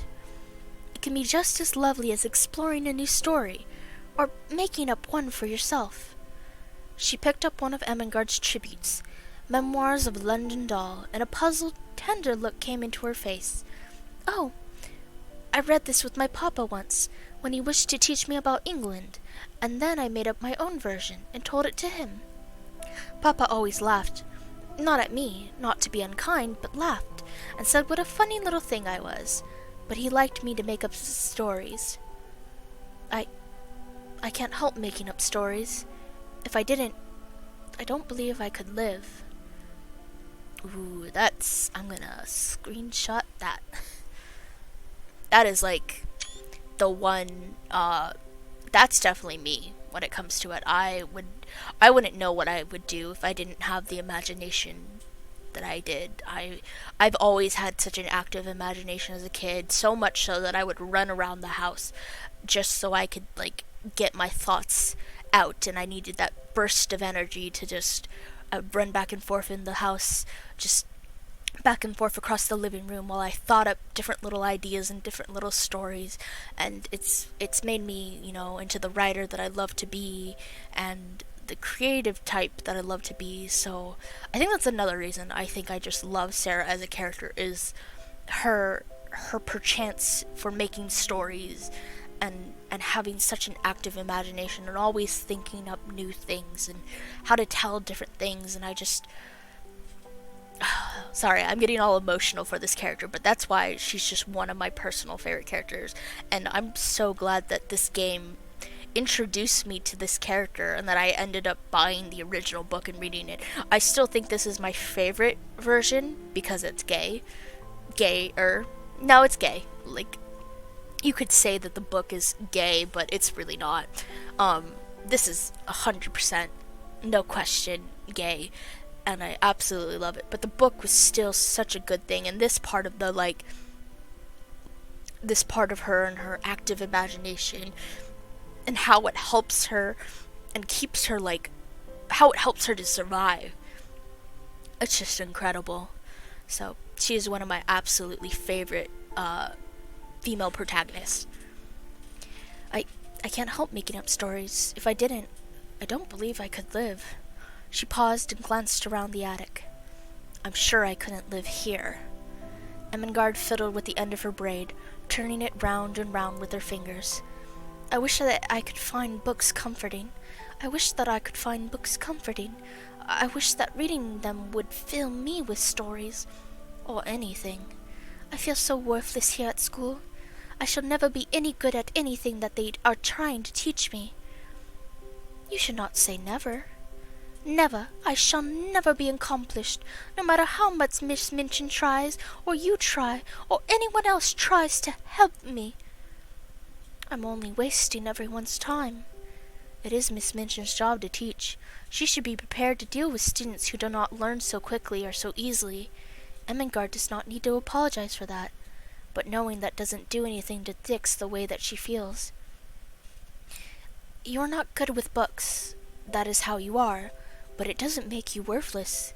To be able to learn things quickly isn't everything. You like to ride horses, and that is a skill for ladies that this school values. Do you remember what you said about Mary Anning and her fossils? How she learned all about science without going to school, but by finding bones and examining them herself. Perhaps that is what you need. Perhaps you would learn more if you traveled about the countryside making discoveries, instead of trying to read about them in books. It would be a much nicer way to spend my time than being at school. Good. Then you have a plan. I do. Sarah nodded earnestly. You must plan for the day when you can leave school and learn for yourself. Oh. Ermengarde was not at all certain how to go about that. She turned away, her eyes downcast. Just then she caught sight of a flash of motion along the floor. Oh, the rats! Gotta go back up to Technomancer. Oh, Melchizedek. Melchizedek? Sarah, who had been moving closer, froze with one foot uplifted, looking all around to ensure that she was not about to step on any tails. However, the sudden break in movement caused her to lose her balance. With a squeak not so unlike that of her rodent friend, she toppled and was caught up in Ermengarde's arms. Yes.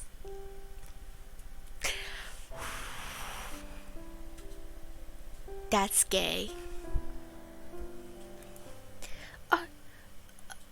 Are you all right? Yes.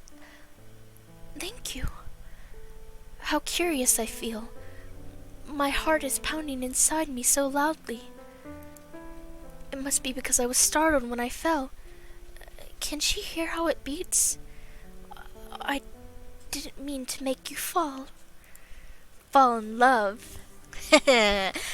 Finger guns. But no, seriously, this is so cute. I just absolutely love the art of this game. You didn't. I did. You saved me. Safely supported in Ermengarde's embrace, Sarah looked around to be sure that Melchizedek was out of the way before climbing back to her feet. I'm calling him Melchi. We're calling him Melchi from now on if I have to read that name. I'm sorry, I just don't want to keep butchering it, so his name is Melchi now. Was out of the way before climbing back to her feet. You see, you are a hero, and you didn't need any books for that. But I... Sarah silenced Ermengarde's stammering by kissing the tip of her nose. She is getting closer to her lips. Every kiss gets slightly closer to her lips. It is only a matter of time before Ermengarde gets that fateful kiss. I just love Ermengarde's face too whenever she gets a little kiss from Sarah. Just that sparkly-eyed cottagecore lesbian look. That's the dream. This is what I want, babe. I want a cottagecore lesbian house and a cottagecore lesbian lifestyle, but you know, with all the necessities of the modern world. So not at all a cottagecore lesbian lifestyle. A cottagecore lesbian aesthetic with a modern twist.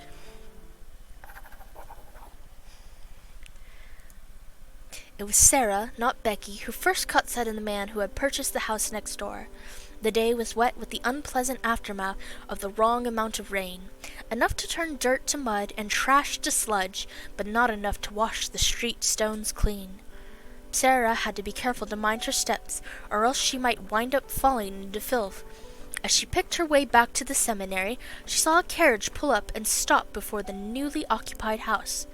One at a time, the entourage unfurled. First a footman, then a gentleman who Sarah thought she had seen around London before. Next a nurse in uniform, and then two large manservants coming around to assist their master. Not the familiar gentleman, but a man with a haggard, distressed face and a skeletal body wrapped in furs. He was carried up the steps, and the other gentleman followed behind him, looking anxious. Sarah could not safely linger any longer to watch. The last thing she saw before heading back to Miss Minchin's seminary was the arrival of a doctor's carriage. Inside, Becky caught her to share the gossip. The gentleman next door's yellow, miss. Could he be a Chinese or not? Could he be a Chinese and not from India? Oh, Becky, no. It's the 1800s. She doesn't know any better. Well, maybe she's trying to... never mind. No, he's not Chinese. He's very ill. I hope it ends better for him than it did for my papa. Oh, miss, please. I would rather be alone right now. Yes, miss. But I would not rather be alone. I would rather that my papa were here. Or even if I were back in my old rooms and Mariette were there. She picked up Emily and ran a hand over the doll's hair. You are all that I have. She set the doll back onto a chair and perched her own thin form on the red footstool, gazing into Emily's glassy eyes. One of Sarah's supposings was that Emily might be a kind of good witch who could protect her. Sometimes, after she had stared at her until she was wrought up to the highest pitch of fancifulness, she would ask her questions and find herself almost believing that Emily might answer. But Emily never did. Well, I don't answer people who speak to me very often either. I never answer when I can help it. When people are insulting you, there's nothing so good as not to say a word, just to look at them and think. Miss Minchin turns pale with rage when I do it, and the girls look frightened. When you will not fly into a passion, people know that you are stronger than they are, and they say stupid things they wish they hadn't said afterward. It's a good thing not to answer your enemies. Perhaps Emily is more like me than I am like myself. Perhaps she would rather not answer her friends either. She keeps it all in her heart. But though she tried to satisfy herself with these arguments, she did not find it easy. I think we're on the right track. I'm gonna need a little more chill, but I think, let's just keep, pride. Let's wash clothes. We'll save.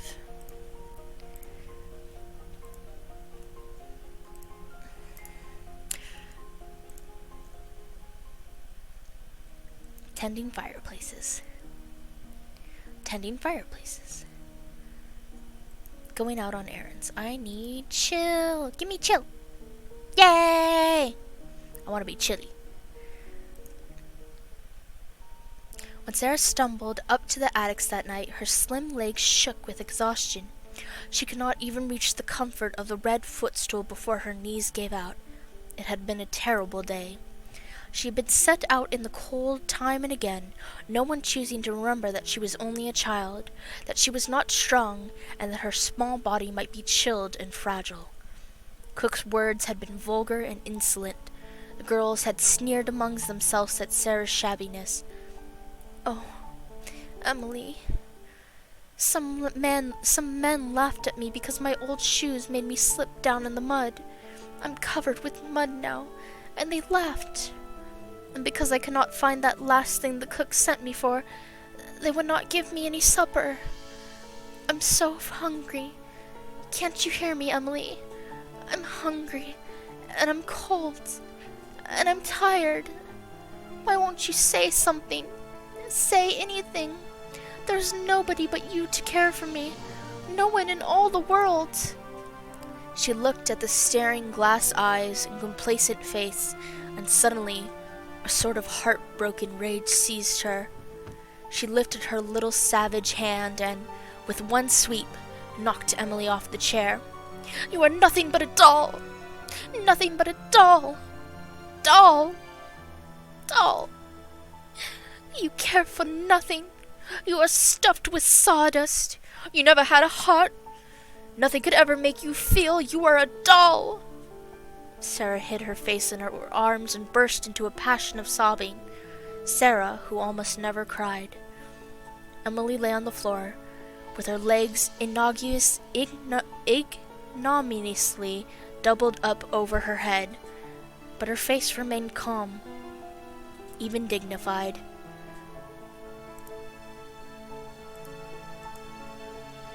Sarah's sobs gradually quieted themselves. After a while she raised her face and looked at Emily, who seemed from this angle to be gazing at her with a kind of glassy-eyed sympathy. Oh, Emily, you can't help being a doll. Not any more than Ermengarde can help being plump, or Lavinia and Jessie can help not having any sense. We are not all made alike. It hurts a lot. Also, damn, Sarah. Just absolutely destroy Lavinia and Jessie. Just no holds barred. Sarah's sass in this game is so just It's so good.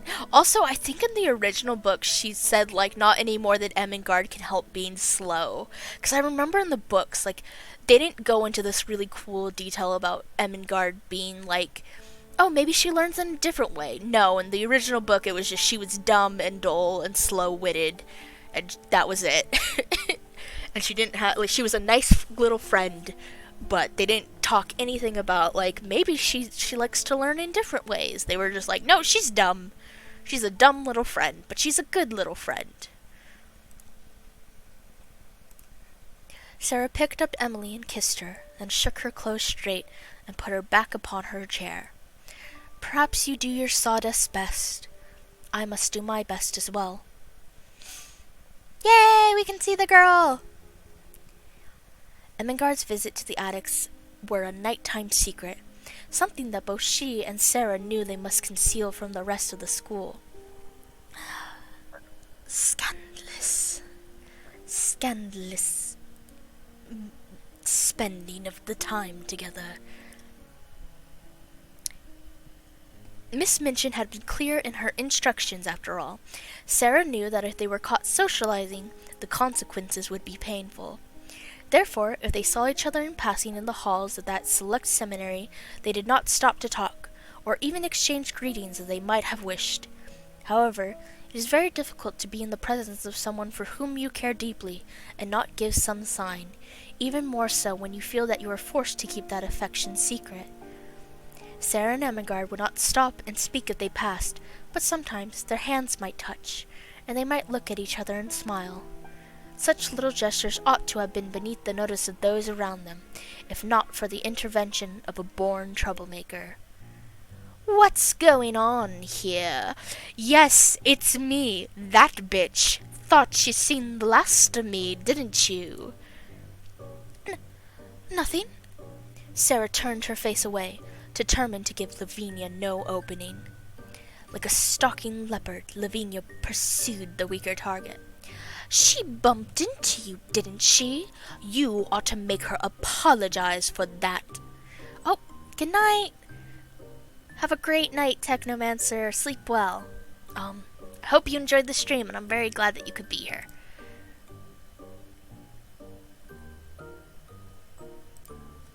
Alright. She bumped into you, didn't she? You ought to make her apologize for that. No, it's all right. Oh, is it? It wouldn't be all right if some little servant girl bumped into me. Well, yeah, but that's 'cause you're a total raging bitch. Not everyone is as unkind as you, bitch. Yeah, I said that. But no, again, I love that Ermengarde takes it so much more. So much more nicer. Lavinia was not so easily distracted. Are you being overly friendly with the help? That's not very proper of you. Are you having relations with the help?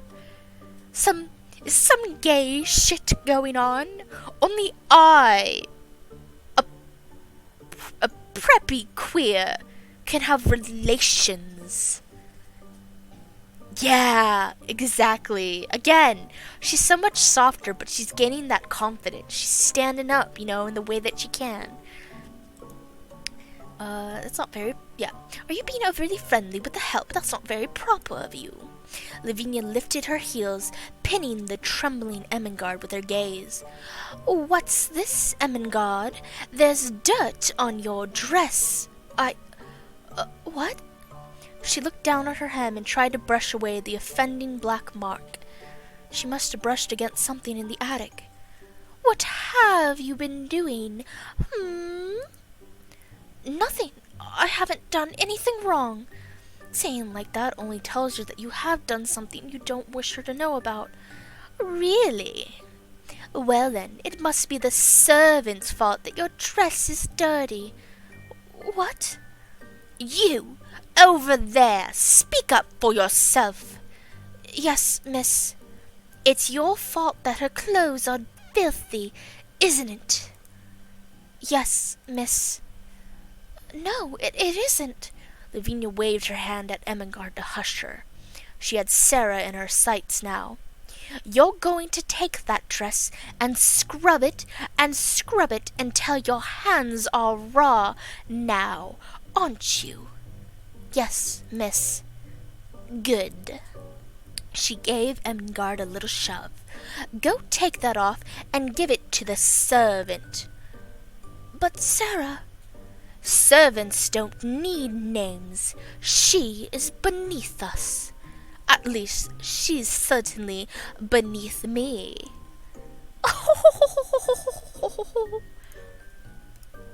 Lavinia tossed her hair and laughed at her own wit, while Ermengarde stammered helplessly. Ermengarde would not fight. Sarah could not fight, and so it seemed she would have extra laundry chores that day. I feel so bad, and that's another thing of why I relate to Ermengarde so bad. I don't like confrontation, even if I'm genuinely upset or want to protect someone. I don't like to be confrontational. That feeling of like, oh, I don't want to do this. I just, please go away. I know Mabel would just be like, you want to fight? Let's go, and like pull Lavinia's hair and kick her out a window. Maybe not kick her out a window, but you would definitely stand up. Yeah, exactly. I cannot, unfortunately. I am not that. I am Ermengarde to a T. So maybe I would be better to cosplay Ermengarde, and I'm just too shy. I'm too awkward. You know me.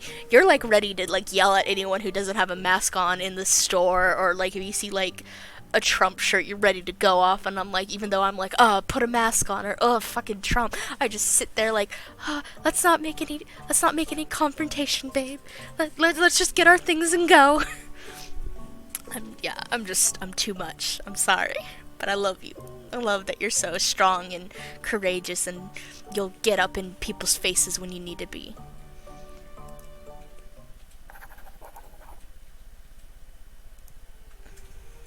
But yeah, I am Ermengarde. Aww.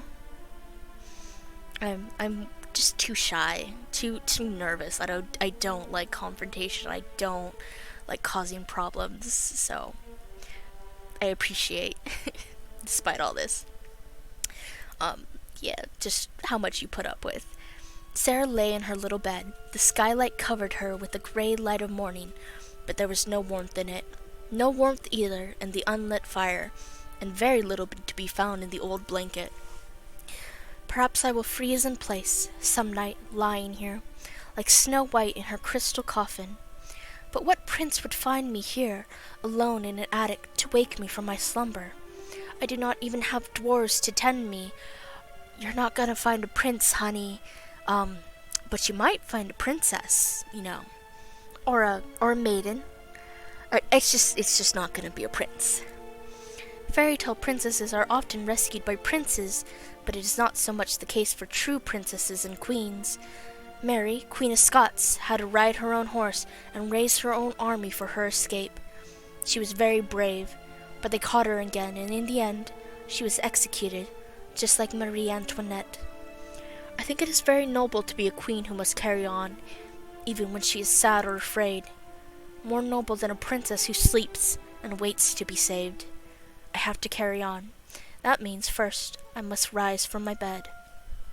Another day of work stretched before her, and no rescue in sight.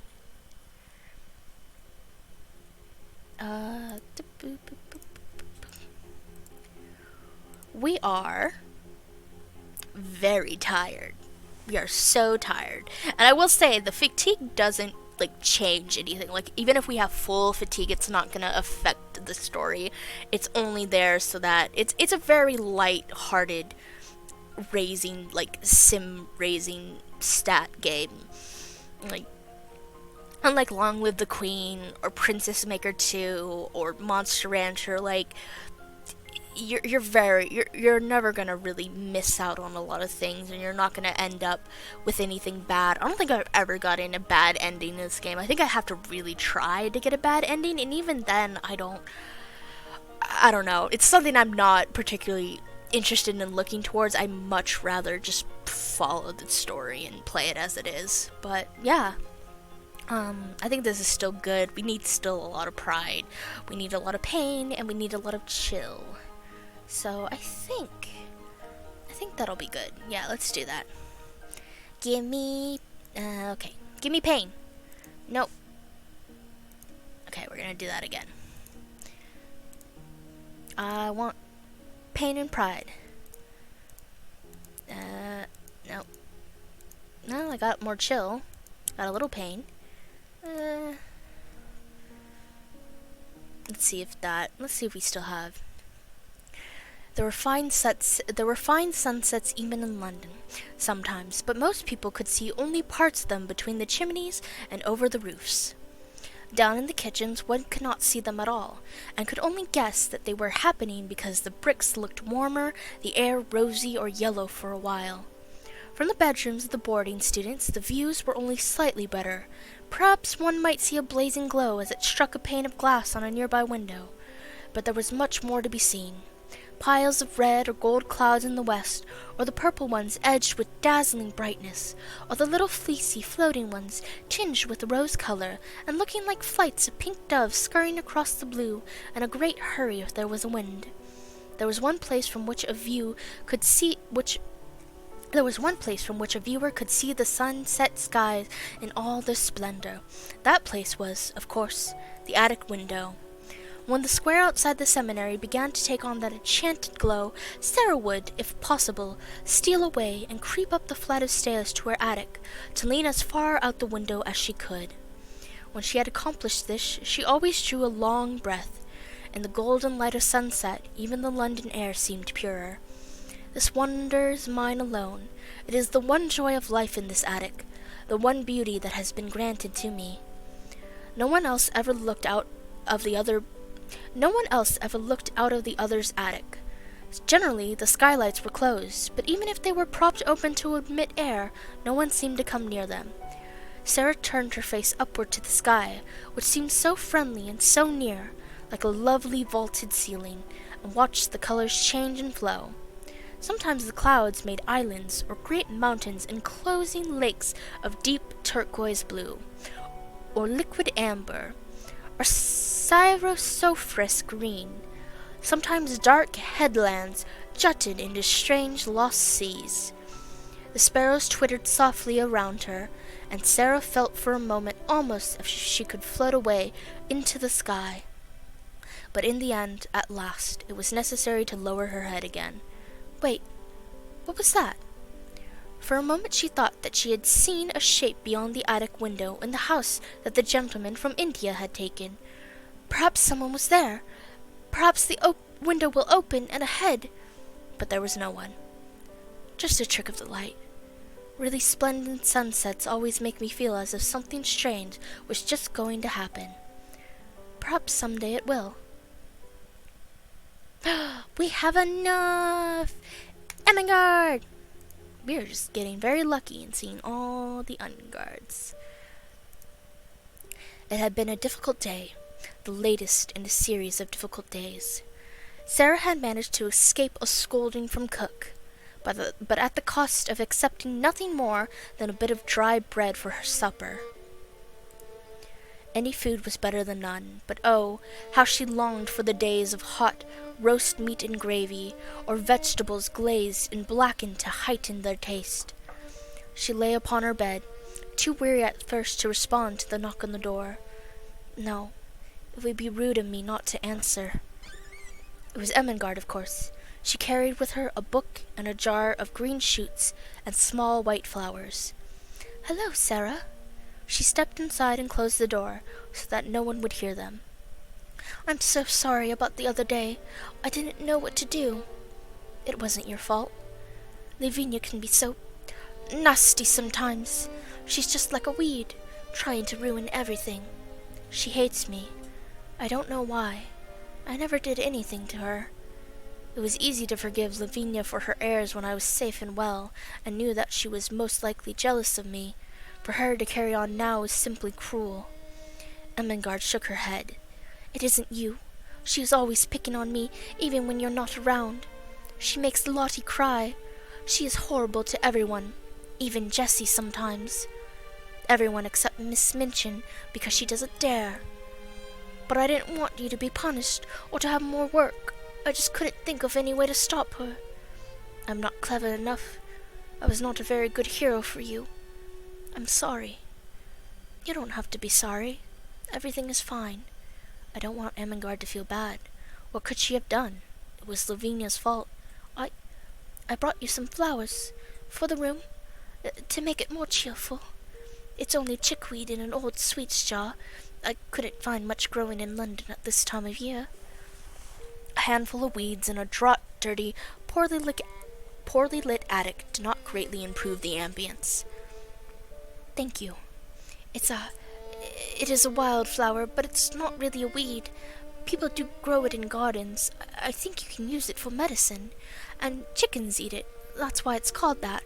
People can eat it too, I think. I'm not sure. Sarah stared at the green leaves and wondered if they would be tasty. I cannot eat Ermengarde's gift. That would be unaccountably rude. She brought it to me as an offering, like a knight to a princess. If I lived in the castle, and Ermengarde was a knight of another castle, she would come to see me, with squires and vassals riding with her, and pennons flying. And when I hear the clarions sounding outside the drawbridge, I should go down to receive her and her gifts, and I should spread feast in the banquet hall, and call in minstrels to sing and play. When she comes into the attic, I can't spread feast for her, but I can be a good hostess, and be happy, and not make her think of disagreeable things. I dare say poor Chantelaines had to do that in time of famine, when their lands had been pillaged. She took the jar and smiled, a proud, brave little hostess. Here, I will find a place to put it, so that the flowers can still see the sun during the day. It will be lovely. And as she bustled around the room, Ermengarde, holding her book, watched her. I wish I was thin like you, Sarah. Just look at the sharp little bones sticking out of your elbows. They are so dainty, not like mine. I am all meat. Sarah pulled down her sleeves, which had pushed itself up. I am thin because I have not had enough to eat for days and days, and it makes me ill. There is nothing dainty or beautiful about being hungry. Those were her thoughts, but she did not wish Ermengarde to see her unhappy, and so she said, I always was a thin child. I believe you are thinner than you used to be. Your eyes look so big. I have always had big green eyes. I do love your eyes. They always look as if they saw such a long way. I love them, and I love how green they are. They are cat's eyes, but I can't see in the dark with them. I have tried, and I couldn't. I wish I could. They are beautiful anyway. Oh, I almost forgot. She held out the book which she was still carrying. My father sent this. Sarah went over to look, and for a moment quite forgot her discomforts. Ah, how beautiful. Carlyle's The French Revolution. I have so wanted to read that. I haven't. My father will be so cross if I don't. He'll expect me to know all about it when I go home for the holidays. He still thinks I ought to be clever. Then I'll read it, and I'll tell you everything that happened in it afterwards, and I will try to tell you in a way that you can remember. You already remember the Bastille, don't you? Ermengarde clapped her hands. That's wonderful. Then he'll think I've read it. Oh no, you mustn't let him think that. That is almost like telling a lie. You should not lie to your father. A princess or a knight or a hero would not do such a thing. But I'm not a princess or a knight or a hero. You can be. It is not your fault that you are... She caught herself before she could say, It's not your fault that you are stupid. That was unkind. It was not a thing that a princess would say. You are not to be a king's daughter, and you may not be the most beautiful or clever or accomplished student in the school, but you can still be a hero. Remember? Ermengarde nodded hesitantly. If you feel that you are a princess or a knight or a hero, then you can be one. You had better go. It's late. I will read your book when I have time and tell you about it later. All right. Good night, Sarah. Oh, the sass in that was a little... But I guess it was fair, with Ermengarde kind of saying she's really skinny and not really realizing that she's really hungry. So I guess it's fair for Sarah to have a little bit of that bite. Once Ermengarde was gone, Sarah lay back upon her bed. Also, they're children, and children aren't always the greatest when it comes to new romances. A lot of little mistakes. And again, this is the time period, a lot more. I just love that she just outright, oh, she was about to call her stupid, but she stopped herself. Like, damn, Sarah. You are sassy. Sassy. Keep that sass for Lavinia and maybe Jessie, you know?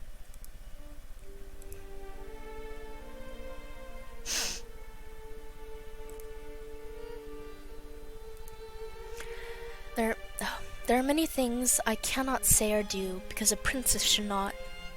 Sometimes, when Miss Minchin is ill-treating me, I think that I might fly into a rage and kill her, but I do not, because a princess could not.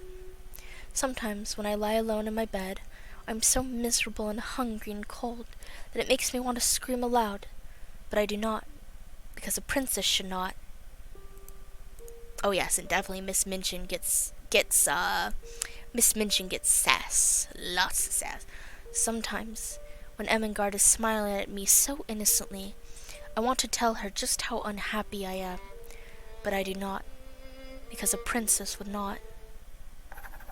Oh, Sarah, you should talk to your friend. Is the screen still going for you? I can't see the screen anymore. That's making me nervous. Oh. What happened to the screen? Oh, there it is. Okay, it came back. I got very scared for a moment. Sarah stood, looking out at the sunset. There were floods of molten gold covering the west, as if a glorious tide was sweeping over the world. Yeah, it was very weird. It just, disappeared.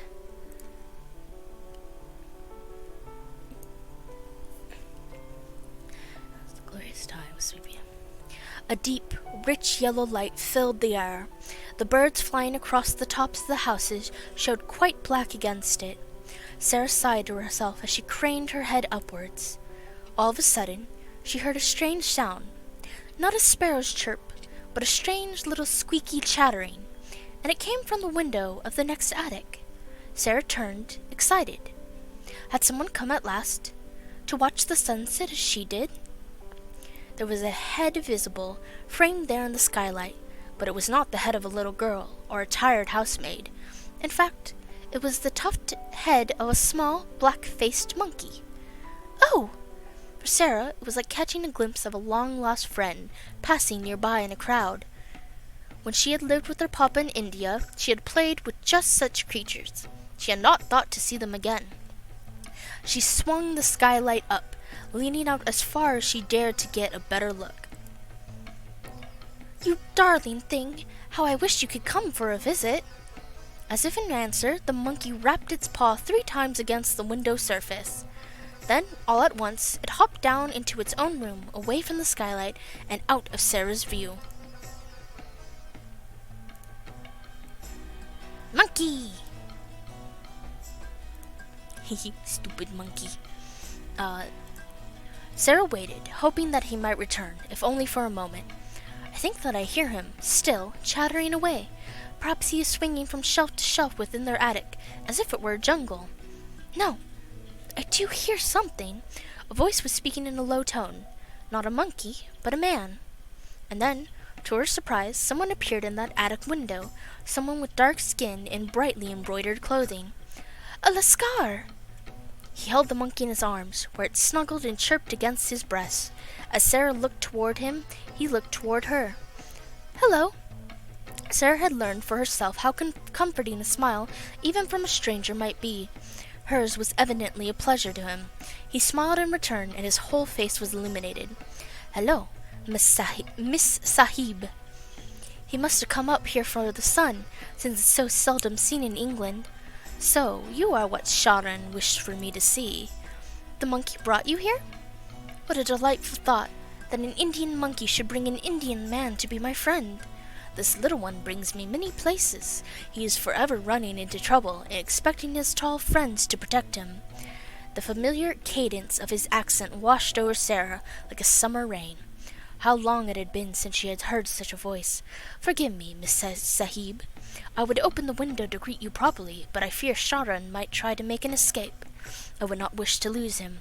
My friend, my master, is ill, and this creature's mischief provides him much amusement. Too, Sharan does not know England or its weather. He might come to harm. Of course, perhaps we will meet again, on another sunset." The sound of his quiet laugh did not pass through the closed window, but the flashing white of his teeth showed his amusement. "Until another sunset, Miss Sahib." He disappeared then. She thought it possible that he might have bowed to her, but it was too difficult to tell through his skylight. "I wonder if he lives in an attic like me, or if he was only chasing the monkey. I do not know his rank in that household. I hope that England is kinder to him than it was to me." Alright, I think this is just the best route to go for now. We're just getting a lot. I think we're gonna need a bit more pride. So let's get that pride. Nope. No, not good. Pride. I want pride.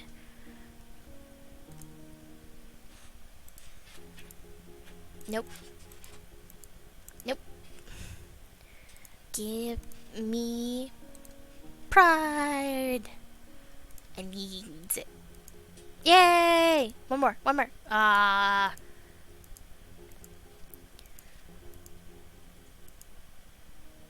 We'll see how that does.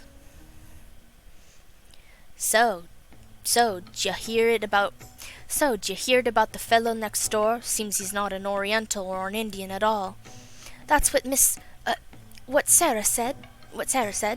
Luckily for Becky, Cook was not in enough of a temper to clout her for calling Sarah Miss in her hearing.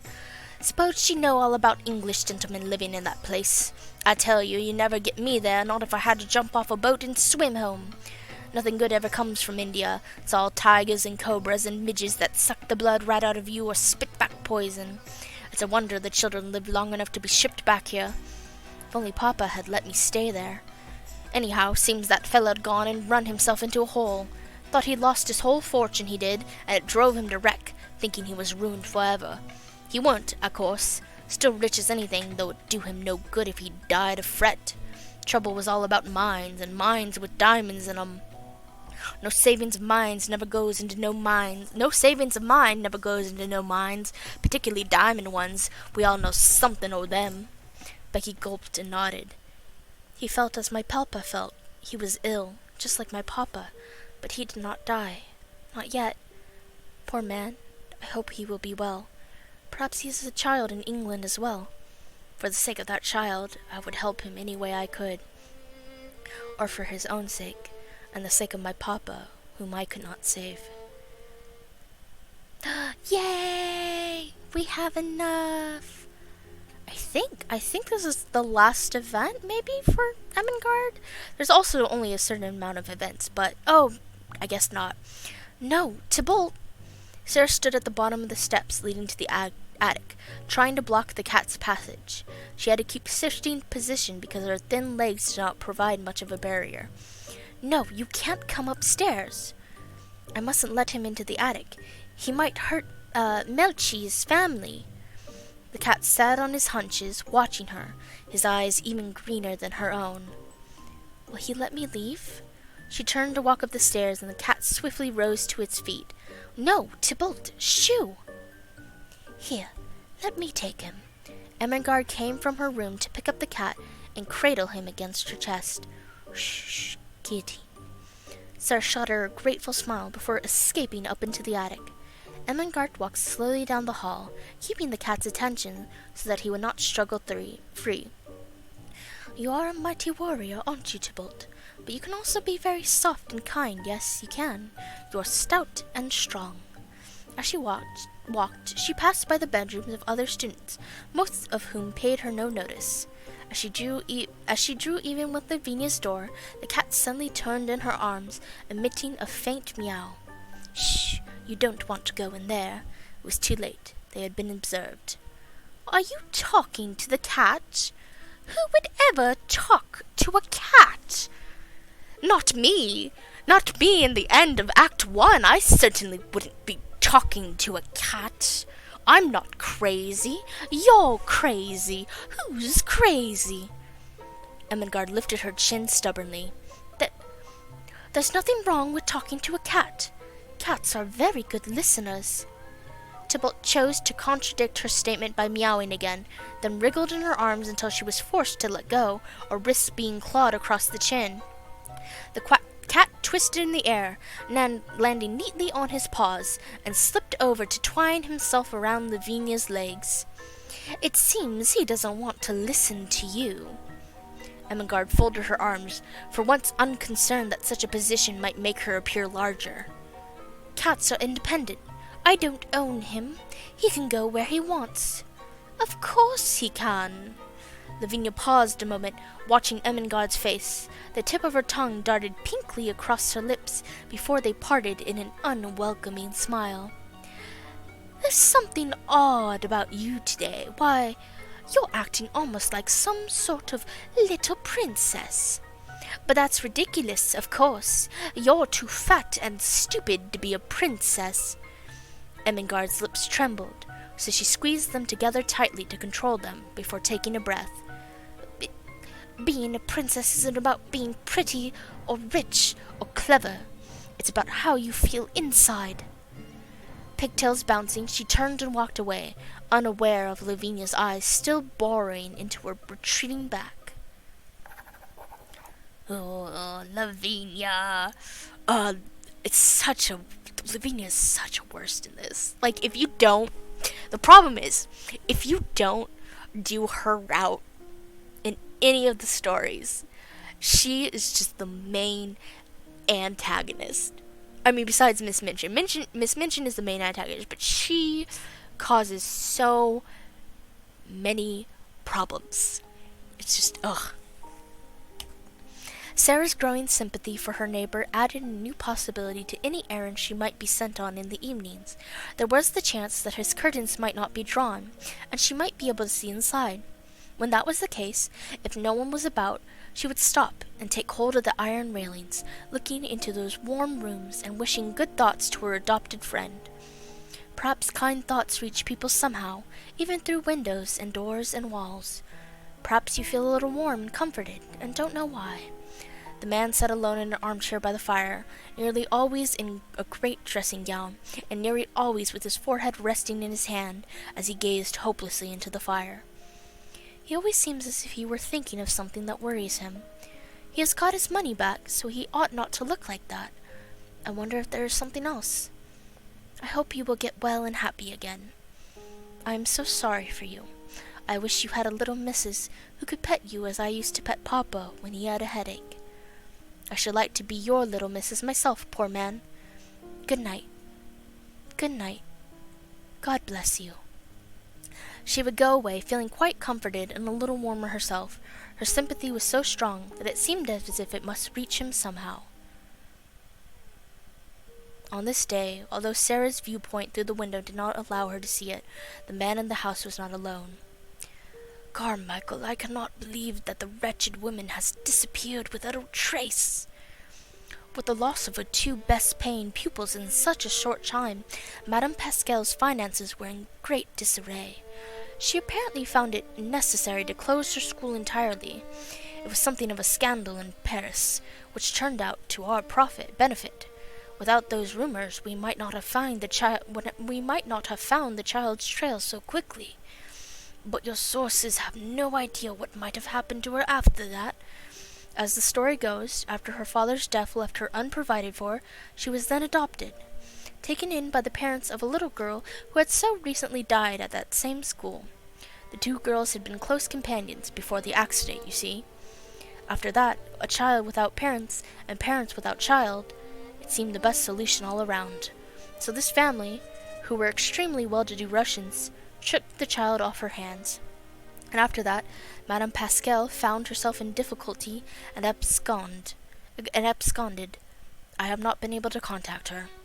When I think of all the dreadful things that could happen in this world to a child without protection, If this is the child you are in search of, she would seem to be in the hands of people who can afford to take care of her. But you say if the child was the one I am in search of. You say if. We are not sure. Without Madame Pascal's confirmation of the father's identity, we cannot be certain.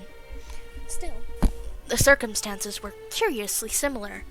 An English officer in India had placed his motherless little girl at the school. He died suddenly after losing his fortune. If you are certain that the child was left at a school in Paris, it seems most likely that she is the one.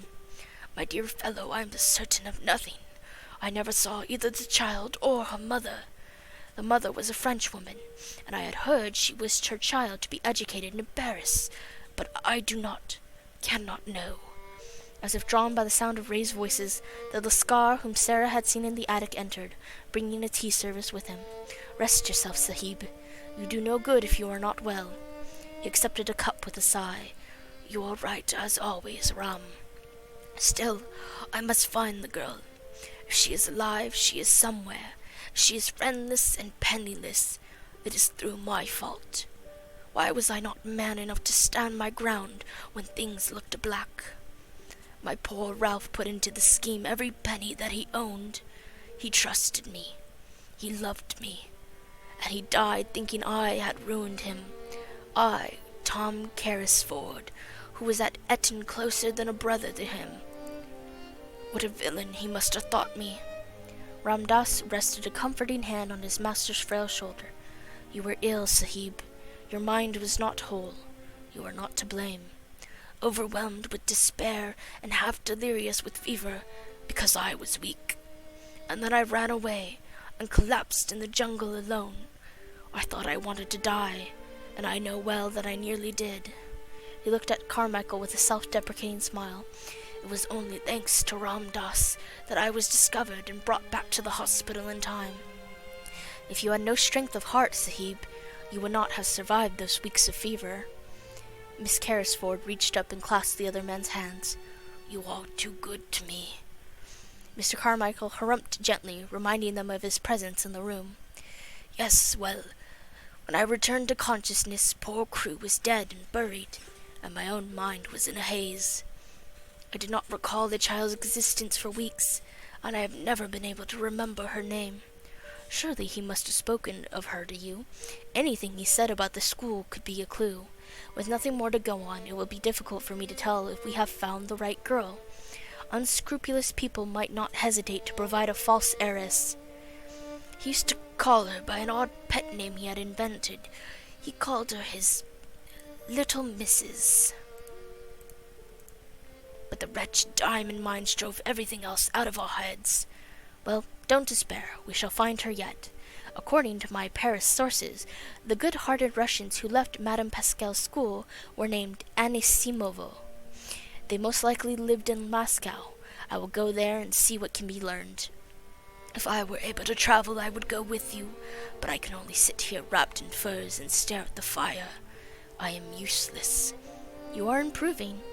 If I travel to Moscow, and that is not Ralph Crewe's child, I will return. By then, I am sure you will be able to move on to Paris with me and to continue the search. Have faith. Carrisford shook his head. When I look into the fire, I seem to see Crewe's gay young face gazing back at me, waiting for me to reassure him. And I cannot answer. If only we had never parted, or never reunited. Is that truly what you wish, Sahib? That you had stayed together? No. No, of course not.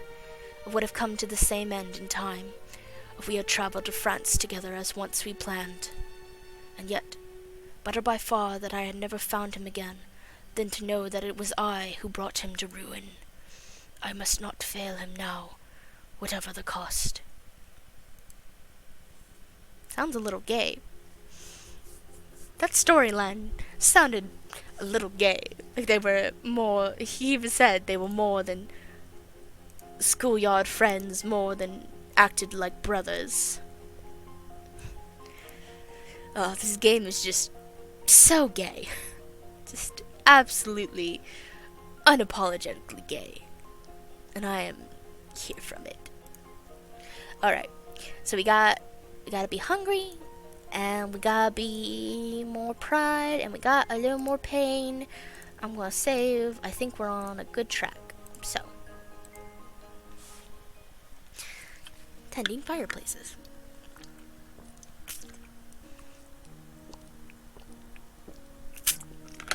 Okay. Going out on errands. Washing clothes. Going out on errands. Fatigue. Pride. Chill. Sorrow. Sarah sat upon her hard attic bed, looking down at her feet, which were red and throbbing. Emily, as always, smiled absently on the proceedings. She was not sitting up quite straight today, as Sarah had bumped against her chair and not yet taken the time to right her. It has been hard to be a princess today, Emily. It has been harder than usual. It gets harder as the weather grows colder and the streets get more sloppy. When Lavinia laughed at my muddy skirt as I passed her in the hall, I thought of something horrible to say, all in a flash, and I only just stopped myself in time. You can't sneer back at people like that if you are a princess, but you have to bite your tongue to hold yourself in. I bit mine. She drew her knees up to her chest, wrapping her arms around her legs. It was a cold afternoon, Emily, and it will be a colder night. Quite suddenly, she put her dark head down against her arms. Oh, Papa, what a long time it seems since I was your little Mrs. There was no answer. After a few moments, she lifted her head again, smiling as bravely as a soldier. The sun is setting, Emily. We mustn't waste it. I never guessed how short the days in England could be, in winter. I must bid a good night to the sun, so that it does not decide to leave us completely. The sun might be more comfortable in India, but we need it here. With that bit of self-encouragement, she managed to climb to her feet and raise the skylight to let in the sun. No sooner had she swung up the window than a bundle of fur blurred through the opening, alighting solidly on Sarah's shoulders with all its paws before springing off again. It was the monkey, Sharon. Oh dear, he got loose. He landed on her bed then, and scampered towards her pillow, then swung himself around and into the darkness beneath the bed frame, with only the long curve of his tail still in sight. Sarah looked quickly at the door to her room, to be sure that it was closed. Miss Minchin would be furious at such a creature running loose for her school. But what was she to do with him? Helpless, she struck her head back out of the skylight, and found the concerned face of Lascar there, opposite. "Miss Sabib, have you seen—" "Oh, sir, Sharon has come through my window. Should I try to catch him for you? He is hiding under my bed." There was an angry chittering. She looked down to see that the monkey was now running across the floor towards the rusty grate. "Ah, Miss Sahib, it would not be wise. He is a good monkey, and will not bite unless one pulls at his tail, but he is very difficult to catch. He flies like the lightning when he wishes. He does not know you, and I do not think he will allow you to catch him. Even myself he obeys only when he chooses, but he is not wicked, only playful. I believe that I might be able to coax him if it is allowed that I enter. He is very polite. He must be concerned that I will think it a great liberty for a strange man to enter my rooms, as if they were truly mine." Like a grand hostess, she spread an encompassing arm. "If you can cross the rooftop safely, then enter and be welcome on your quest. Sharon is running from side to side of the room now. I don't think he is happy here." The rooftops in London were a treacherous terrain of loose, damp tiles, slanting surfaces, and terrifying drops. Only the direst of threats could ever coax Sarah out of her window. The Lascar, however, slipped across and through as easily as if he had been walking on roofs all his life. He landed on Sarah's little bed with scarcely a sound, and then to the floor, where he bowed a salaam to her. It was the first time she had seen him so clearly. The look of him, the color and fabric of his attire, still invoked that painful half-familiarity of her lost memories, but the man himself was unusual. His bow had been as deep and polite as any Indian servant's, but he moved as lightly as a magician, and stood with the strong shoulders of a soldier. His eyes and his smile were warm, his eyes and smile were warm, if enigmatic, and the smile and the knife on his belt he wore with confidence. "Oh, he is like a character in a fairy tale, the brave wanderer who will surpass all the witch's challenges." And for that reason he remained fixed in Sarah's mind as the Lascar, and it did not occur to her to ask his name or to provide her own. Thank you for your hospitality, Miss Hebe. His eyes swept the room, and Sarah felt a sudden surge of shame. Everything here is dirty and ragged, including me. I am no longer fit to be called Sahib. But if he had such thoughts, he did not voice them. Now, for this little one. It was not a very long chase. The monkey prolonged it a few minutes evidently for the mere fun of it, but presently he sprang chattering on the man's shoulder. You see, he is hard to catch when he is running, but when he wishes he will come to a friend. He is like a child to me, and my master. Many thanks, Miss Hebe, for your aid. Perhaps if you meet again, Charon will know you as a friend. I hope so.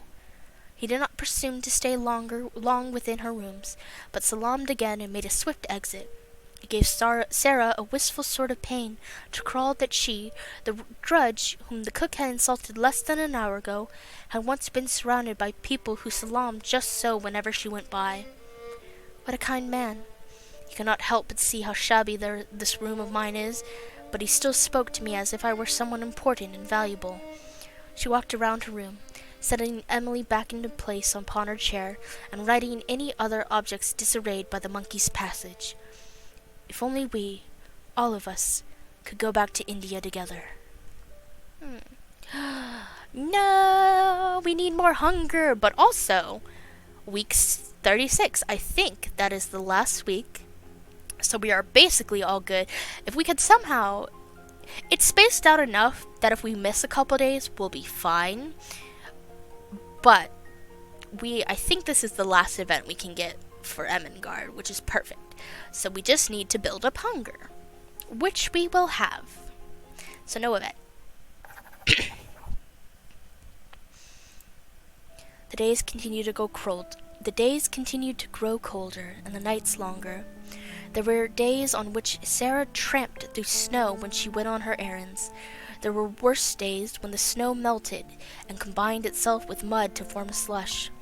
On such days, the study in which the Indian gentleman sat glowed with warmth and rich color, but the little attic at Miss Minchin's was dismal beyond words. Becky sometimes crept into Sarah's room, and the two of them would huddle together under a shared blanket for warmth. If 'twant for you, miss, and your stories of the Bastille and being prisoners together, I think I should die here. Seems too real now, don't it? The missus is more like a head jailer every day she lives. I can just see them big keys you say she carries. And cooks like one of the under jailers, having relations with the army man that eloped thrown over them nobles. Tell me some more, please, miss. Tell me about the subterranean passages we've dug under the walls. I'll tell you something warmer. I'll tell you about the tropical forest where Charon, the monkey from next door, used to live.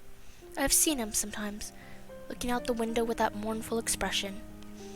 I always feel sure he is thinking about the tropical jungle where he used to swing by his tail from coconut trees.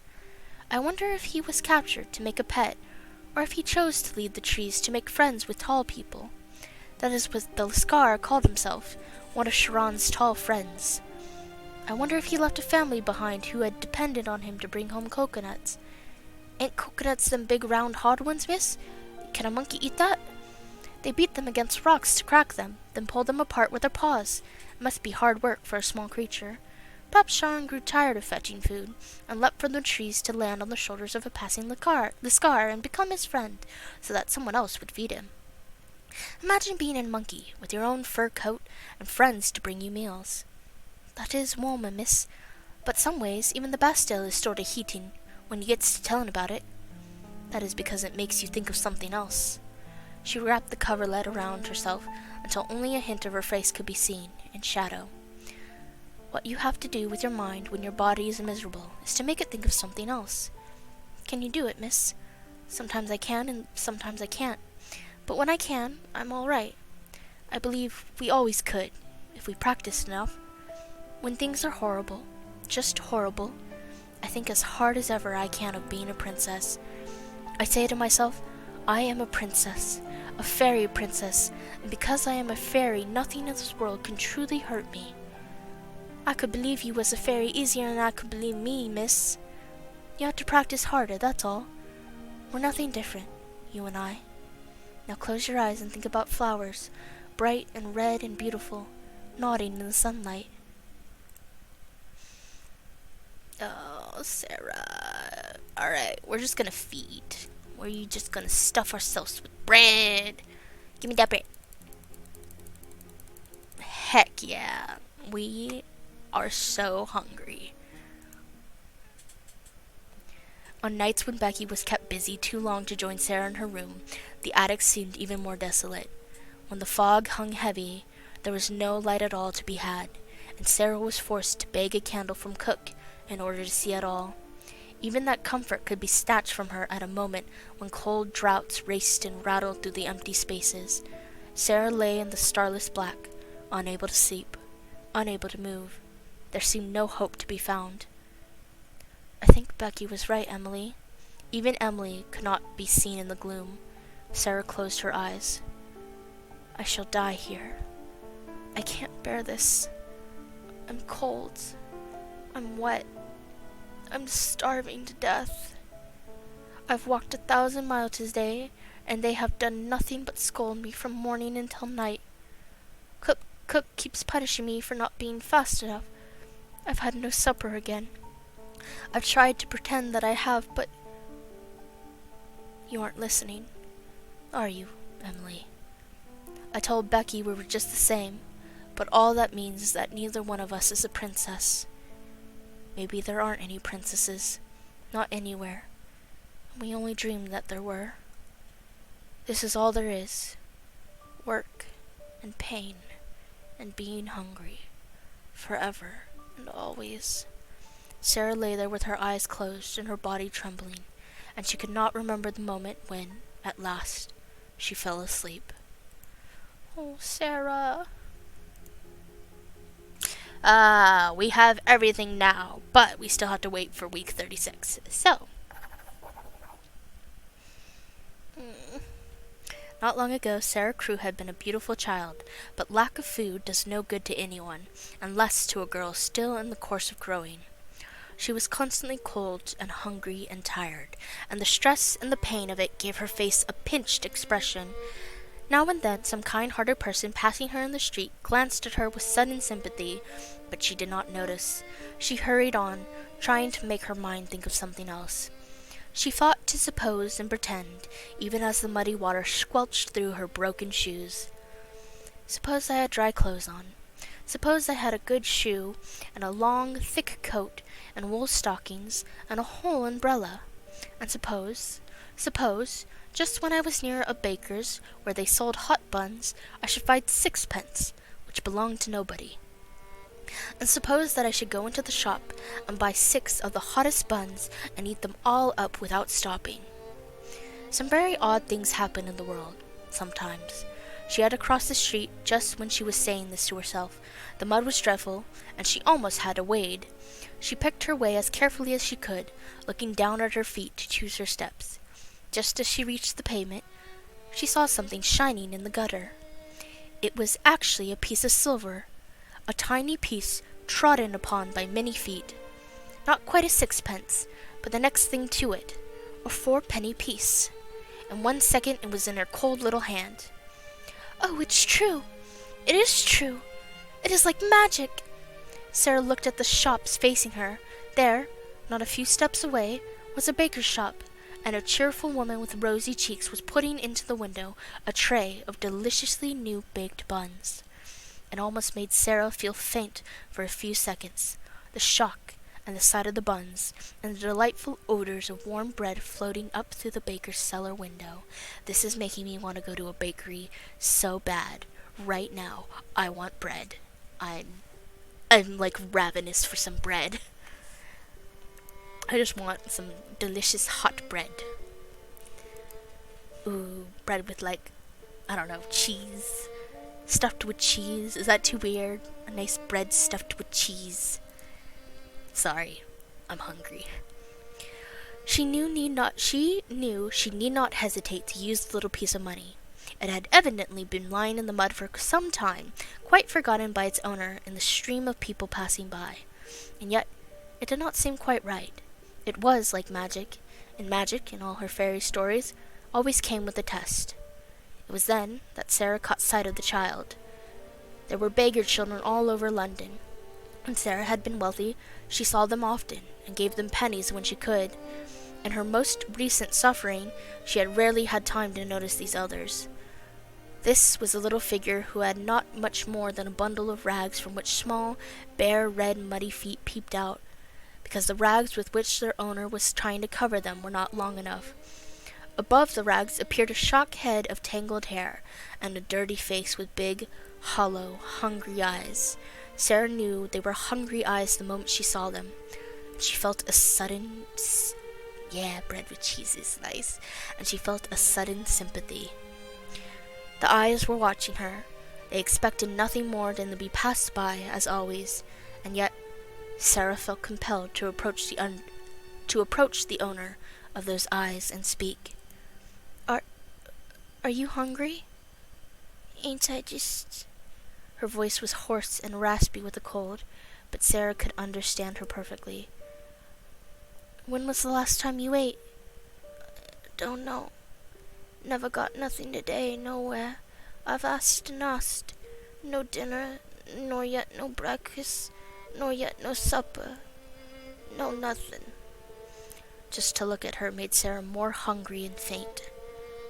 If I'm a princess, then... When they were poor and driven from their thrones, they always shared with the populace. If they met one poorer and hungrier than themselves, they always shared. This is one of the populace. Clutching her silver coin, Sarah went into the warmth of the baker's shop and ordered 4 currant buns, the sort that were 1 for a penny. The baker was a good-natured woman, and seeing such a cold and hungry child in front of her, slipped 6 buns into a paper bag, insisting that the extra 2 were only for make-weight. Sarah made her thanks and hurried from the shop so as not to get in the way of more important customers. The hot buns, even in the bag, warmed her hands. The beggar girl was still huddled up on the corner of the steps. She looked frightful in her wet and dirty rags, and stared straight in front of her with a glazed look of suffering. Sarah took out one of the buns and, with a pang, set it on the child's lap. See, this is nice and hot. Eat it, and you will not feel so hungry. The child started and stared up at her, as if such sudden, amazing good luck almost frightened her. Then she snatched up the bun and began to cram it into her mouth with great wolfish bites. Sarah took out 2 more buns and set them down. 3 and 3. That was an even share. The sound of the child's hoarse, ravenous voice, nearly choking in delight as she gobbled her food, was awful. She is hungrier than I am. I have a place to sleep at night, and Miss Minchin feeds me, sometimes. But her hand trembled as she set down the 4th bun. That left Sarah with 2, 1 bun for each hand, to keep them warm. She is starving. I am not starving. She put down the 5th bun and turned away. That little London savage was too busy devouring to give any thanks, even if she had ever been taught politeness, which she had not. Sarah found some comfort in her remaining bun. At all events, it was very hot, and it was better than nothing. As she walked along, she broke off small pieces and ate them slowly to make them last longer. Suppose it was a magic bun, and a few bites were as much as a whole dinner. I should be overeating if I took more than 1. That is the way that magic works. It gives you just enough. This scene gets me every time. This is like, when I think of like strong female protagonists and like things, it's this specific scene that comes to mind of like, she's so hungry and tired and overworked, and yet she sees somebody even more desolate than she is, and she gets all this bread that she could just split evenly. She could have even just given 1 and kept the rest for herself, and she gave almost all the bread and only kept 1 for herself so that somebody else would have something to eat, and she kept like coming up with more reasons of like why this person deserved it more than she did. And it's just so like, a lot of people don't think about that. And the fact that like in the beginning, when she was rich and didn't have to think about it, it was so easy for her to just give money. And so for her to do it when she has nothing and she is in just as much need as anyone else. I don't know. That's like really incredible and heartbreaking and so good. She's just such a great character, and it's such an interesting take for her to really push. I don't know. But yeah. I don't need anything more. Sarah. Let's get some tending files now. Sure.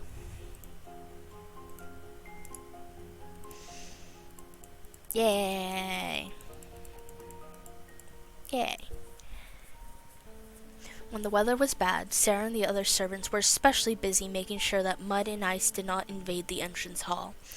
While she scrapped and toiled, many events took place around London of which she had no knowledge. A kindly baker, moved by seeing a cold and hungry child give away most of her buns to one even less fortunate than herself, offered to take the beggar child in. A large family of children, once glimpsed in their Sunday carriage, laughed over their father's letters and promises to bring them pitchers of mushicks and droskis when he returned from Moscow. And in Miss Minchin's attic, someone stealthily opened the skylight from outside. Ah! He let himself down through the aperture with such lightness and dexterity that he made only the slightest sound, but that was enough to frighten a curious rat back into its hiding hole. Forgive me, I do not come to do harm to your mistress. Few would waste politeness on a rat or consider it to be a pet, but this man knew that Sarah was not as other children. He had watched her in secret, seen how she had made friends of all the little things around her, the rats, the sparrows, even the sky she greeted as if it could hear her. By the mistress of the house she is treated like a pariah, but she has the bearing of a child who should be of the blood of kings. First he went to the narrow bed. He pressed his hand upon the mattress, then lifted the covering and examined the one thin pillow. To the rusty fireplace then, examining the grate, which had not seen a fire in many days. The old table, the tattered footstool, Emily's chair, each was carefully tested and set back as it had been. At last he took to the walls. From his pocket he carefully withdrew a number of small, sharp nails. Without the aid of a hammer, he pressed them one at a time into the crumbling plaster. He looked around, nodded, then pulled himself up to the skylight and withdrew as swiftly and as silently as he had entered, leaving no sign. Finally, it's Ermengarde's last scene! That day, Sarah was kept out late running errands, so late that not only dinner, but even the last bit of late tea had been cleaned away from the kitchen. All that Kik would give her was a bit of old, hard bread, such as she might usually bake for her friend the rat. There was no jam or butter or dripping, not even a hint of lard. Sarah ate it anyway. She could have eaten a dozen more and still felt empty. The stairs leading to the attic always seemed long and steep when she was tired, but tonight it seemed as if she would never reach the top. At last there was a glimmer of light waiting for her. That meant that Ermengarde had managed to creep up to pay her a visit. There was some comfort in that. Ermengarde was sitting on the bed, with her feet tucked safely under her, while Melchi sniffed round the room. "Oh, Sarah, I'm glad you have come. Melchi would sniff about so." Yeah, they did call it Melchi. So, ha! I was correct in using that nickname, because again, trying to say that name over and over, I'm just gonna keep butchering it, so it's better for me to say Melchi. "Oh, Sarah, I'm glad you have come. Melchi would sniff about so. I tried to coax him to go back, but he wouldn't for such a long time. I like him, you know, but it does frighten me a little when he sniffs right at me. I sometimes think he might jump." She crawled forward on the bed to get a better look at her friend. "You do look tired, Sarah. You are quite pale." "I am tired.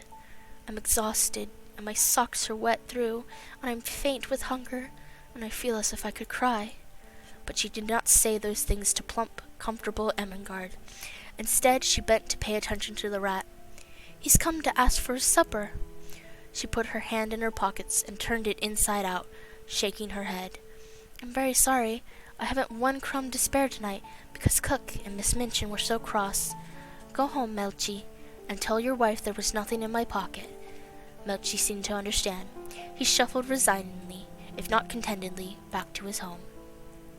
That poor thing. He must be dreadfully hungry. It was then that Sarah's body betrayed her. A loud and most unfairy-like gurgle erupted from her desperate stomach. She clapped her hands over her offending midsection, as if her thin fingers could hold back the sound. Sarah? Sarah jerked her face away, her frail shoulders hunched up in protection. A horrible possibility began to trickle through Ermengarde's mind.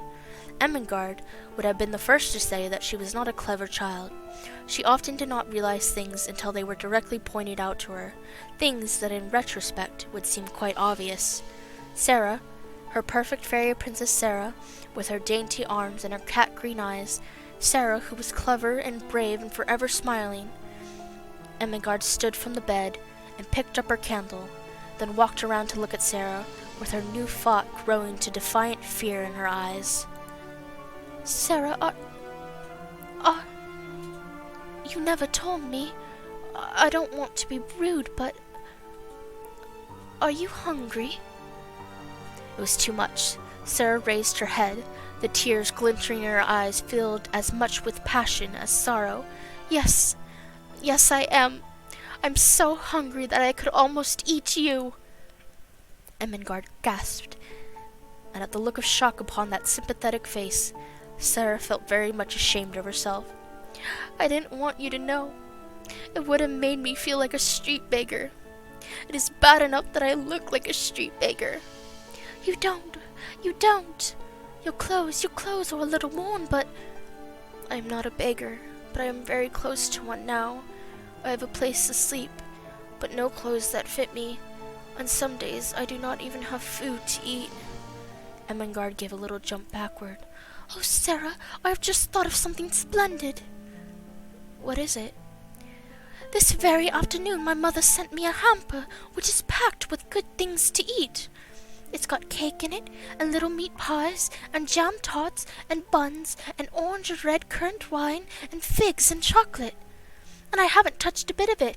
My mother is always sending me food, even when I don't need it. But you do. I'll creep back to my room and get it this minute, and we'll eat it now. Sarah almost reeled. When one is faint with hunger, the mention of food has sometimes a curious effect. She clutched at Ermengarde's arms. Could you truly? I know I could. The lights are off downstairs. Everybody's in bed. I can creep, and no one will hear. It was such a marvelous thought that they caught each other's hands and squeezed in the light. Let's pretend it's a party. And oh, we must invite the prisoner in the next cell. Yes, you should knock on the wall now. The jailer won't hear. Sarah went to the wall and knocked 4 times. That means, come to me through the secret passage under the wall. I have something to communicate. 5 quick knocks answered her. She is coming. Almost immediately, the door of the attic opened, and Becky appeared. When she caught sight of Ermengarde, she began to rub her face nervously with her apron. Don't mind me a bit, Becky. Ermengarde has asked you to come in, because she is going to bring a box of good things up here to us. Becky nearly fell over from astonishment. To eat, miss. And you shall have as much as you want, both of you. Oh, miss. You see, Ermengarde, you are a hero. Ermengarde smiled so widely she could scarcely see. After that she went downstairs to fetch the hamper, walking as quietly as she could on her toes, while Sarah and Becky bustled about the attic to prepare it for their party. We must make haste and set the table. What do we set it with, miss? There's nothing here. There is always something when you need it most. That is how the magic works. Just as Ermengarde's hamper has come to us now, when everything looks so dark and dreary. She picked up Ermengarde's red shawl, which had been left upon the bed. This shall be a tablecloth. I'm sure she won't mind. In the spirit of things, Becky dug into an old chest of rubbish that had been left in the attic corner because it was too much effort to throw away.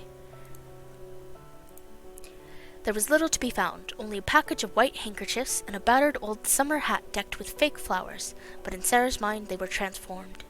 These are the plates. They are golden plates, worked by the dwarves beneath the mountains in Spain, and this is our centerpiece, sent as a gift from a West Country farmer. Sarah turned suddenly to find Becky standing by the table. She had shut her eyes and was twisting her face in strange convulsive contortions, her hands hanging stiffly clenched at her sides. What is the matter? I was pretending, miss. I was trying to see it like you do. I almost did. Only the magic could have made it more than an old table covered with a red shawl and set with rubbish from a long unopened trunk. But Sarah drew back and gazed at it, seeing wonders. Then the door opened, and Ermengarde came in, rather staggering under the weight of her hamper, and smiled at the sight before her. "Oh, Sarah, you are the cleverest girl I ever saw. This cannot be the Bastille any more, not with a feast to share. Yes, it is a banquet hall, a vast chamber where feasts are given. It has a vaulted roof and a minstrel's gallery, and is brilliant with waxen tapers twinkling on every side."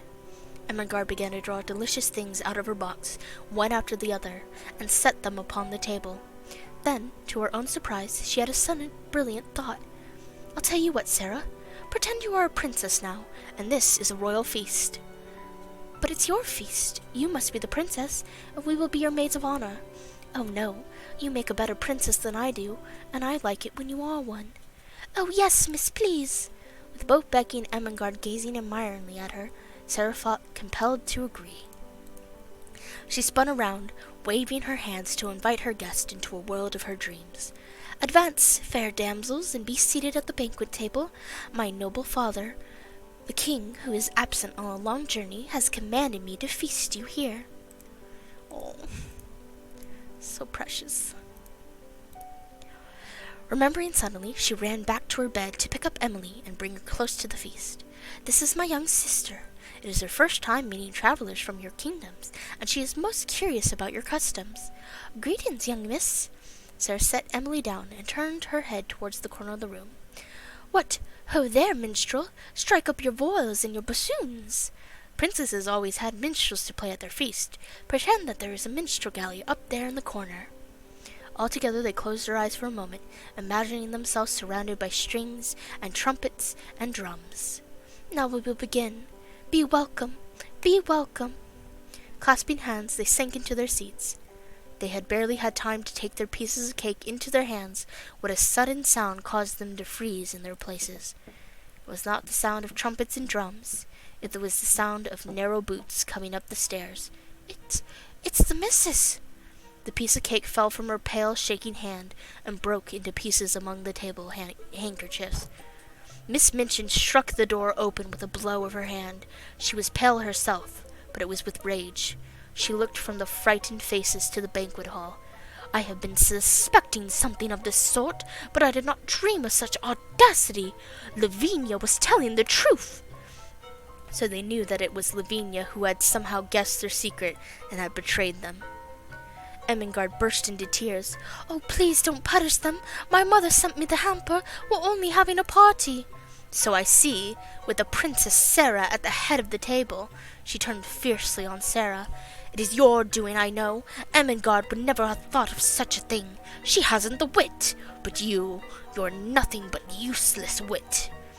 She struck out at Becky, then, catching her across the ear, "Go to your attic at once." Becky stole away, her face hidden in her apron, her shoulders shaking. Then it was Sarah's turn again. "I will attend to you tomorrow. You shall have neither breakfast, dinner, nor supper." Right? Just like, every time. It's the worst. First of all, it's Ermengarde's food. I think she's allowed to share it with whoever the F she wants. That's the worst though, when you're like a child and there's nothing you can really do, because like the adults all sort of make decisions for you and you can't really say anything because you're either too young and people just treat you like you don't know any better. I don't know. Yeah, there's no reason to starve her. It makes absolutely no sense. It is just cruel and unfair and completely not okay. You shall have neither breakfast, dinner, nor supper. I had not either dinner or supper today, Miss Minchin. Then all the better. You will have something to remember. Ermengarde, pick those things up at once, put them back into the hamper, and don't forget your shawl. Ermengarde stood, tears streaming down her face, and began to reach for the food. All of a sudden she stumbled, falling to the floor with a loud thump. Clumsy, useless girl! Can you not do anything right? I'm sorry. Miss Minchin began to step towards her when her eyes were caught by something else in the room. Those are not the books that I gave you. She shoved Ermengarde aside and picked up the stack of books that she had provided for Sarah. Miss St. John, you have brought your beautiful books into this filthy attic?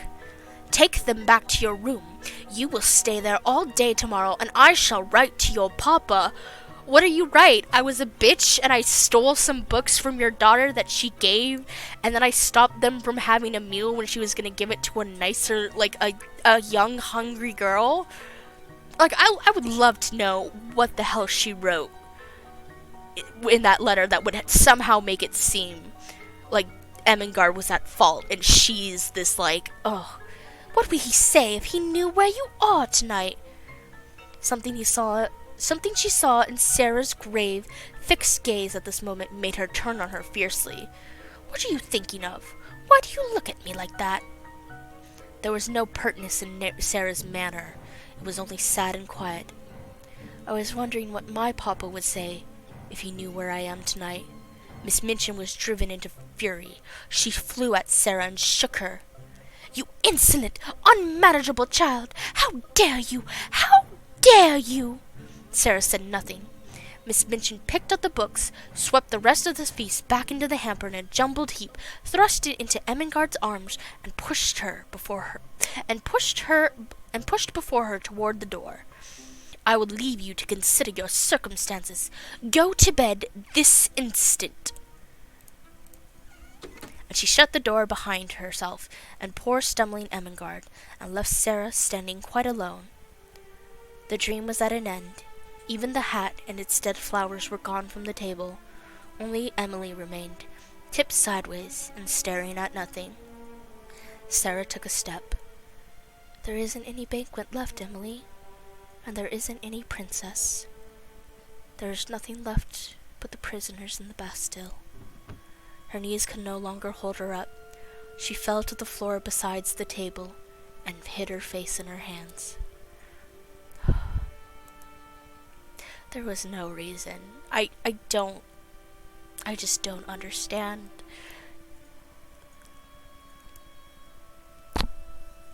I know the whole point is that she's just not allowed to have anything, but that wasn't her. I think Ermengarde is allowed to, whatever, she's like, it was all her idea, because Ermengarde could never come up with an idea, and yet it was 100% Ermengarde's idea. Her knees could no longer hold her up. She fell to the floor beside the table and hid her face in her hands. She sat there with her little black head in her arms for some time. She always sat like that when she was trying to bear something in silence. When she raised her head at last, something quite unexpected happened. There, tucked under the table and hidden from sight by a drapery of handkerchiefs, lurked a single mince tart. How? It was not a feast. It was not even enough to be called a meal. But for a hungry little girl, it was a miracle enough. Ermengarde, when she fell, when Miss Minchin was yelling at her for being clumsy and useless, she hid this for me.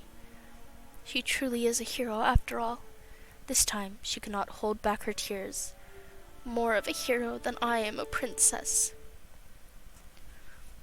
Sarah did not know how long she slept that night, but she had been tired enough to sleep deeply and profoundly, too deeply and soundly to be disturbed by anything.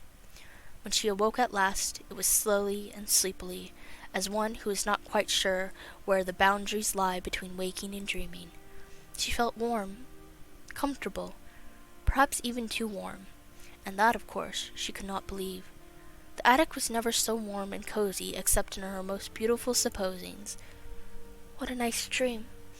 I don't want to wake up. But even though she kept her eyes closed tightly, she could not stay asleep. Something in the room was forcing her to awaken. It was a sense of light, and a sound. The sound of a crackling, roaring little fire. What could it be? Oh, I haven't awakened. I am dreaming yet. She sat up, resting on her elbow, and her breathing came fast. It isn't melting away. I have never had such a dream before. She scarcely dared to stir, but at last she pushed the bedclothes aside and put her feet on the floor. I can smell it. I can smell the fire and food. It feels real, but it can't be. It's bewitched, or I'm bewitched, or I only think I see it all. Oh, but if I can only keep on thinking it, I don't care. She sprang up, touched the table, the dishes, the rug. She went to the bed and touched the blankets. She took up the soft, wadded dressing gown and suddenly clutched it to her breast and held it to her cheek. It's warm. It's soft. It's real. It must be. She almost staggered to the books and opened the one which lay upon the top. Something was written on the fly-leaf. To the little girl in the attic. From a friend. When she saw that, she put her face down upon the book just for a moment and burst into tears. Someone cared. In a moment she collected her wits and ran to the attic door to signal her companion. "Becky! Becky, wake up! Come and see!" "Miss?" Becky stared around the room, her eyes moving from one item to another, growing larger with every moment. The soft slippers, the fire, the books, around and around her gaze went, until she looked quite dizzy with it all. "Oh, miss, how can it be?" "I don't know." Maybe it was magic after all. The magic that won't ever quite let the worst things happen. She removed the covers from the dishes on the table. "Look, Becky, muffins! Still warm. If it's magic, miss, then do you think it could melt away? Hadn't we better enjoy it quick?" And she picked up a muffin and crammed as much as she could into her mouth all at once. "Stop, you'll make yourself sick." "Maybe we do only have this for a moment, but if that's so, we should enjoy it the best that we can. And that means eating slowly enough that we taste it." They sat before the blazing fire and ate the warm, nourishing food, and they could not help looking at each other in a kind of joyous wonder. The sleepy comfort which at length almost overpowered them was a heavenly thing. It was the drowsiness of happy, well-fed childhood, and they sat in the fire's glow and luxuriated in it. "Reckon we better get down to work, miss, unless the magic's gone and made Miss Minchin disappear too. I suppose you're right. We wouldn't want her to come up here looking for us now. I don't know if all this will still be here when we get back. Maybe it was only lent to us for one day, because we needed it so badly. If it ain't here in the evening, miss, it's been here this morning anyways, and I shan't never forget it." She looked at each particular thing and pointed to them in turn, as if to record them in her memory. The fire was there, and the table was before it, and the lamp was there with its light rosy red. And there was satin on your bed, and there was soup and sandwiches and muffins there was. Together, still wrapped in the warmth of their secret, Becky and Sarah walked down the narrow attic stairs and back into their lives of drudgery. Yet Sarah could not help but be changed by the experience. She walked into the schoolroom with a springing step, color in her cheeks, and a smile hovering about the corners of her mouth. Her high spirits were quite astonishing to see, especially to one who had expected to be humbled and weakened. "What is the meaning of this? You do not look as if you realize that you are in disgrace. Are you absolutely hardened?" "I beg your pardon, Miss Minchin. I know that I am in disgrace. Be good enough not to forget it, and look as if you had come into a fortune. It is an impertinence. And remember that you are to have no food today." "Yes, Miss Minchin. If the magic had not saved me just in time, how horrible it would have been." "Yeah, I guess we can just do whatever we want." Sure.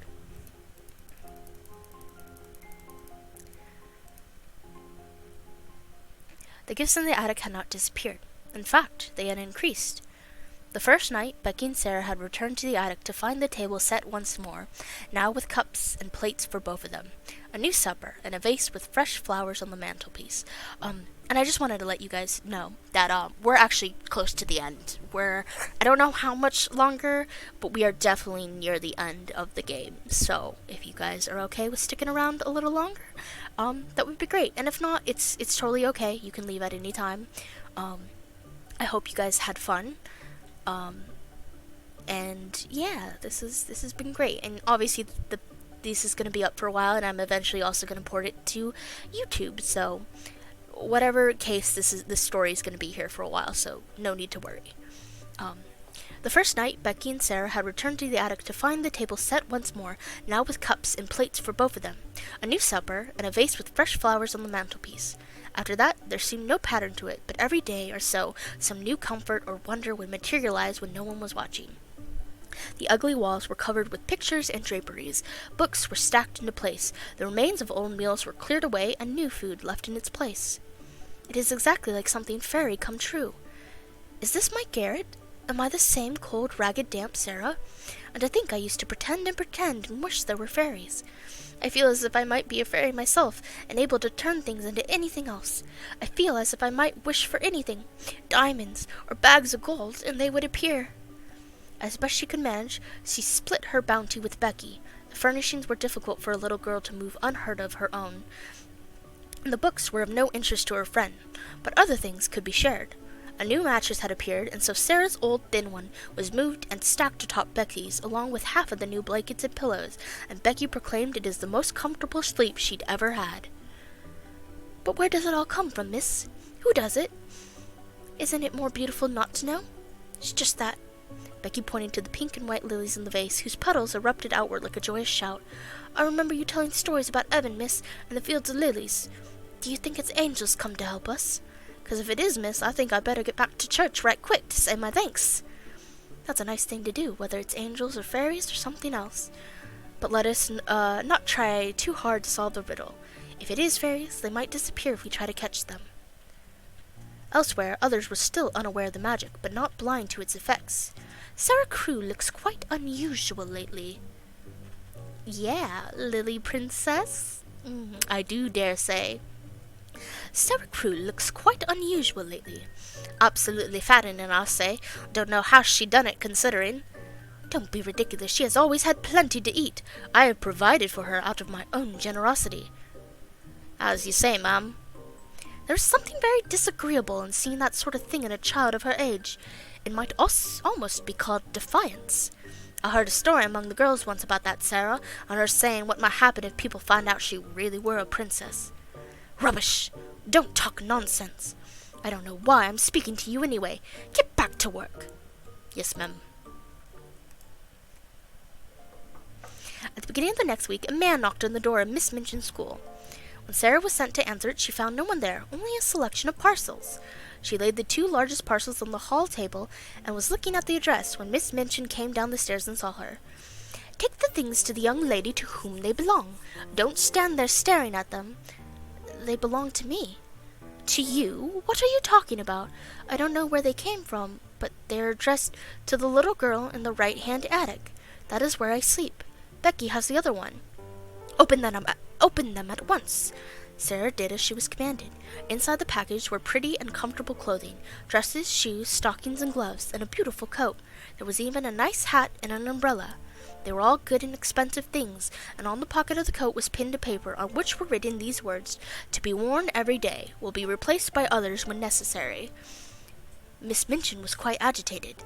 Sarah, dear, is it possible that you do have living relatives in this country? An uncle or cousin of your father's, perhaps? None that I've ever known. Papa never told me anything about family in England. Well, someone is very kind to you. Sarah could not know what thoughts were racing behind Miss Minchin's eyes, but the change in her voice was clear. As the things have been sent, and you are to have new ones when they are worn out, you may as well go and put them on and look respectable. After you are dressed, you may come downstairs and learn your lessons in the schoolroom. You need not go out on any more errands today. I am to be a student again? It doesn't seem real. Right? Just absolutely, like, wait a minute. Is somebody giving you presents? A rich uncle, perhaps? And look! I get to go back to my knowledge and my artistry and my patience and my sympathy and my grace and my belief and my vigor. Everything is working out. It doesn't matter what I pick. So I'm going to read a book, I'm going to practice dance, I'm going to play with toys, I'm going to go for a walk, and I'm going to have a tea party, because that's what I want to do. Reading. Dancing. Playing. Walking. visiting. In the afternoon, Sarah and Becky sat together on Sarah's new couch in the beautiful attic hideaway.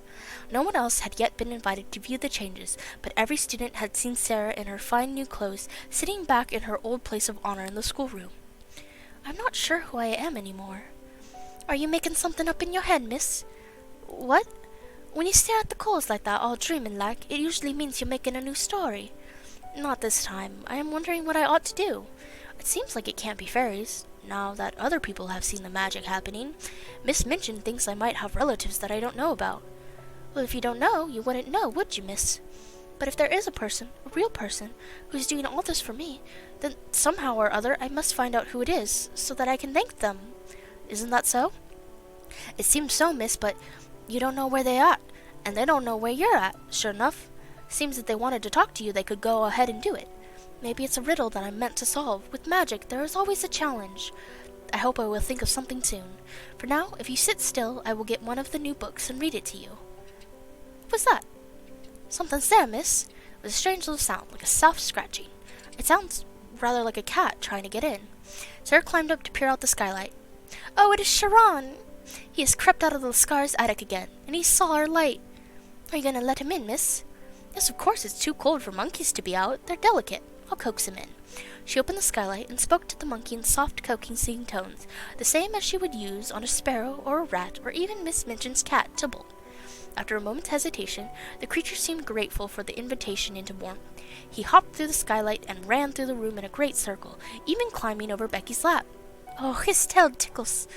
After his initial exploration, the monkey curled up in a heap on a soft blanket and fell fast asleep. "Poor little thing. I wonder how long he was out there." "What shall you do with him?" "We don't have proper food or water for him here.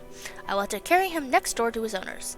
I hope he stays asleep. I am not sure how Miss Minchin would react if a monkey were running loose in her school."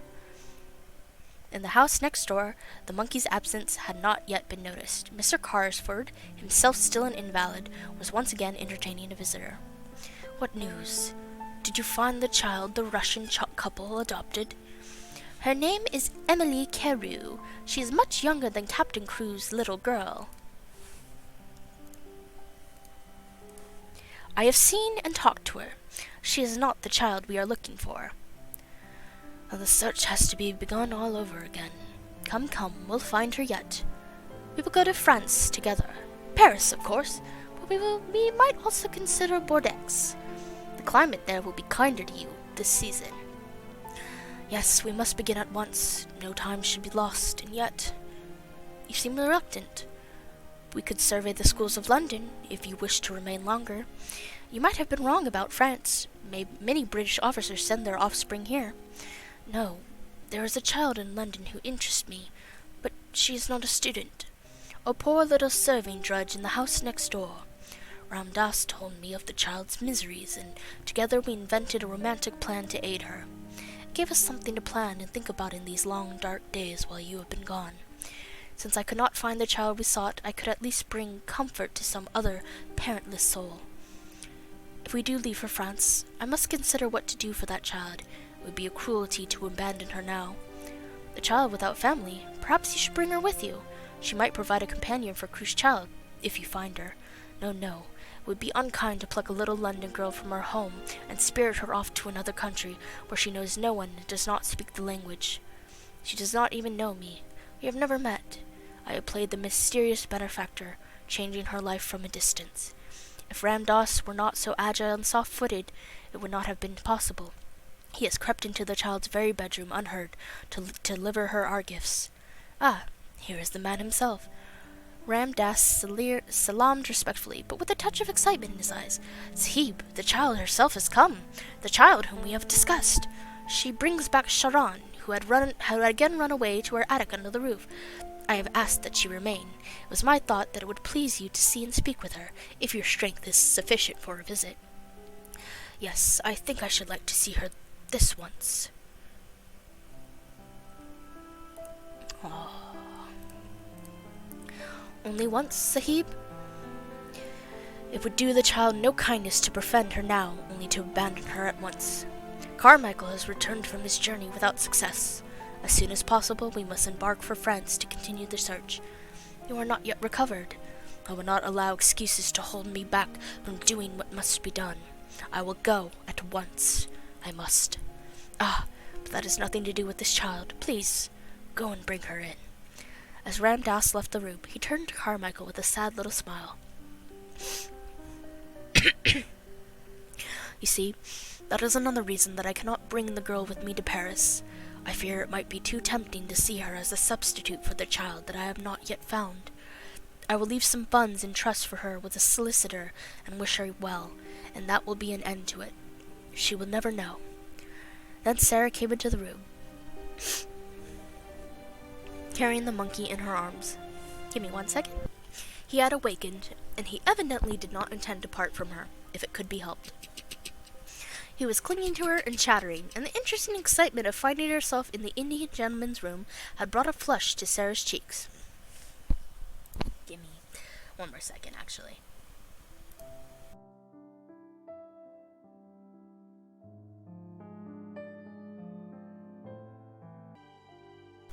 Sorry.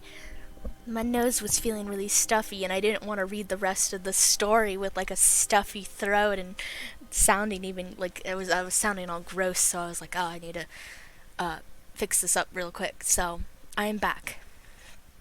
Your monkey ran away again. He came to my window, and I let him in because it was so cold. That was very thoughtful of you. Shall I give him to the Lascar now? How do you know he is a Lascar? Oh, I know Lascars. I was born in India. The Indian gentleman sat upright so suddenly, and with such a change of expression, that she was for a moment quite startled. The monkey escaped from her grasp and off to the Lascar's arms. Born in India? Come here, child. Sarah went to him and laid her hand in his, as he seemed to want to take it.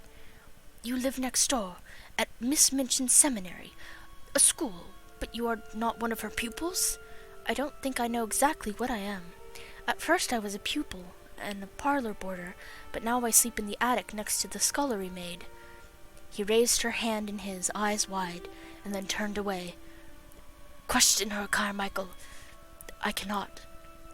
What is this about?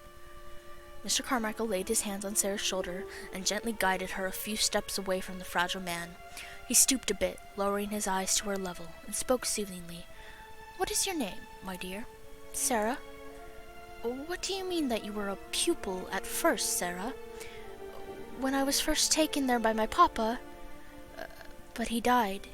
He lost all his money, and there was none left for me. There was no one to take care of me or to pay Miss Minchin. How did your father lose his money? He did not lose it himself. He had a friend he was very fond of. It was his friend who took his money. He loved his friend too much. He trusted him. He should not. Now came the quavering voice of the invalid gentleman. Perhaps the friend might not have meant to do harm. It might have happened through a mistake. Sarah's response was solemn. It did not matter for my papa. The shock of it killed him. What was your father's name, child? His name was Ralph Crewe. Captain Crewe. He died in India. Ah! It is the child! The child! His eyes bulged in his head, and he went quite pale, before exploding in a fit of coughing. Tom! The Lascar ran to his side at once, while the other gentleman looked away and cleared his throat. Yes, well, Ram Dass is a devoted servant. Ram Dass is his lover. Sarah could not understand his words, overwhelmed as she was with the strength of the Indian gentleman's reaction. It seemed for a moment as if he might die right there in front of her. Ram Dass, the Lascar, pulled out drops from a bottle into a snifter and held it to his master's lips while soothing his trembling shoulders. With the two of them so evidently occupied, Sarah turned in confusion to the other man in the room. What child am I? Mr. Carrisford was your father's friend, Sarah. Don't be afraid. We have been looking for you. For me? That makes me more afraid. Then he was the one who lost my papa's money? He only thought that he had lost it. It was a mistake. But he believed that it was true, and because he loved your father so much, his grief made him so ill that he was not in his right mind. He almost died of brain fever, and long before he began to recover, your poor papa was dead. He did not know where to find you. He believed you were in school in France or in Russia. We have been searching the world for you. And I was so near. Rasdam clasped his master's shoulders in a gesture of support. Mr. Carrisford looked calmer now, leaning back in his chair and breathing freely, though still pale. I did not guess, nor did I dream that you were his friend's poor child. I only saw that you were a little girl who was kind to others, and was not treated with kindness. Ram told me how he saw you go by on your errands, looking so sad and neglected, and how you slept in a cold and joyless garret. We wished to make you happier, and so I climbed through your window to bring you gifts and try to make you comfortable. Sarah's face lit. She walked up to Ram Dass and Mr. Carrisford, her hands clasped to her breast. You sent the things to me, the beautiful things. It is you who are my friends. And with that, there were many tears and embraces. You have your father's sweet face, but those eyes must be your mother's. They are mine.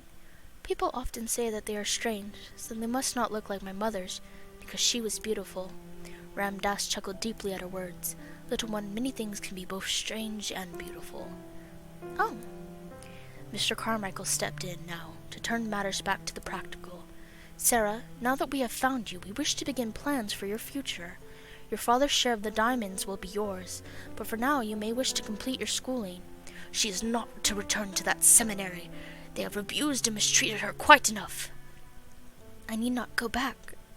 I am glad. Carmichael, go and speak to this Miss Minchin. She will be very angry. She does not like me, though perhaps it is my fault, because I do not like her. However, there is someone special that must be told. At this point there came a knock upon the door. It seemed that Carmichael would be spared the trip, for the visitor at the door was none other than Miss Minchin herself. I am very sorry to disturb you, Mr. Carrisford, but I have explanations to make. I am the proprietor of the Select Seminary for young ladies next door. I have come here as a matter of duty. I've just discovered that you have been intruded upon through the forwardness of one of my pupils, a charity pupil who intruded without my knowledge. She turned upon Sarah. Go home at once. You shall be severely punished for this. Both Ram Dass and Mr. Carrisford each laid a protective hand on one of Sarah's shoulders. She is not going. Her home for the future will be with us. With you? That is most... Mr. Carrisford, madame, was an intimate friend of the late Captain Crewe. He was his partner in certain large investments. The fortune which Captain Crewe supposed he had lost has been recovered. Sarah's fortune? Certain events have increased it enormously. The diamond mines have retrieved themselves. There are not many princesses, Miss Minchin, who are richer than your little charity pupil will be. Aghast, she looked back and forth between the members of the room, as if expecting someone to admit to the jest, but no such explanation was forthcoming. The muscles in her neck tightened visibly as she swallowed. I see. That is most fortunate for her. Until now, I have been forced to do everything for her out of my own pocket. But for me, she should have been starved in the streets. She might have starved more comfortably there than in your attic. I maintain a school of many pupils. I cannot keep them all in comfort without funds. But now, if she can pay for her schooling as the others do, I would be very pleased to keep her. If Sarah herself wishes to return to you, I dare say Mr. Carrisford might not refuse to allow it, but that rests with Sarah. This requirement to plead for Sarah's acceptance clearly did not sit well with the woman, but she would not give up so easily.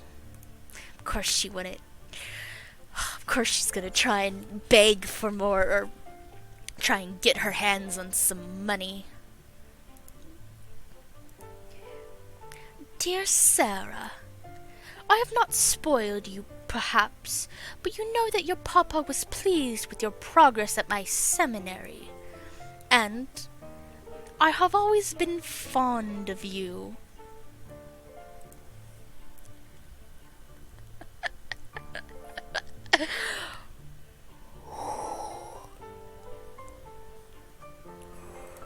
Whew.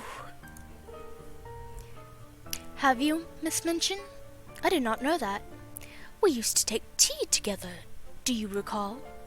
I have always had your best interests at heart. I have even allowed you to continue your education when you were unable to pay. If you return, all can be as it was. Sarah's green eyes fixed on her with a quiet, determined look. You know why I will not go home with you. You know quite well. Have you no gratitude? Are you completely heartless? That's hilarious coming from her. I am very grateful for the good friends that have sustained me when I was in need, but you have never been my friend. I do not wish for any harm to come to you. I do not want to hurt you as you have hurt me, but I will never belong to you again. Miss Minchin flinched, though she held herself proudly. Perhaps she did the best that she could. She did give me a place to sleep and books to read. She was not kind, but she was not deliberately vicious most of the time. No, Sarah, she actually was very malicious. Like, constantly. She literally starved you for no reason when one of your friends tried to give you a basket of food. There's no... That is not enough. I will not allow obligation or forced gratitude to put me in a position where she can hurt me again. I am free now. That's right, Sarah. That's right. You get out of there. I will have a new life. Finale! We're at the end, guys. We did it. Oh my gosh, we did it. I didn't know if we were going to make it to the end, but we did, and I'm so glad. Thank you so much for being on this journey with me. I'm so thankful to have you along. I cannot believe it. There was a great bustling around the front of Miss Minchin's Select Seminary, as all of Sarah's belongings, and Becky's as well, were removed and carried out to the house next door. The proprietress herself could do nothing but stand and fume, to have had such a chance, and let it slip from her fingers. The girls were all abuzz for the rumors, save the one for whom it meant the end of everything. Oh, Sarah, I'm so glad that you're getting out of this place. So glad. The stifling quite overtook her words, and she wiped at her wet cheeks. Even if I never see you again, at least you will be safe. Yes, Becky. Yeah, in all the stories, in the original book, they saved Becky. They took Becky. So I really like that in this story. No matter what, I like that no matter what relationship you pursue, Becky is still your friend. And she's still always a part of the story. And she gets to go with Sarah at the end too and just be safe. It's just great. Even if I never see you again, at least you will be safe. Sarah laid her hand against Ermengarde's face, brushing the tears aside. You said before what a silly thing you were, not to realize that I was hurt and hungry. But that was not your fault. I was too proud to speak of my sufferings, even to you, my best and kindest friend. And now, do you think that I will go away and never see you again, after all that you have done for me? That is silly. But you are leaving. I will come and visit. I will send for you to visit. We will have outings together. We can stay with your aunt in the country, or visit the seaside. We will see the Royal Pavilion in Brighton, and the Cliff Caves in Dorset. We still must discover whether there are dragon bones or pirate treasures buried there.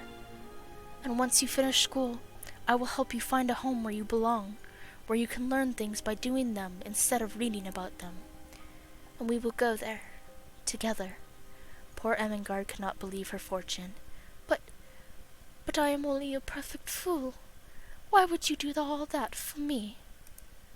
You always tried to help me the very best that you could. You loved me even when I was proud and foolish. How could I do anything less? But you are like a princess, and I... Sarah threw her arms around Ermengarde and kissed her soundly. And you are my brave hero.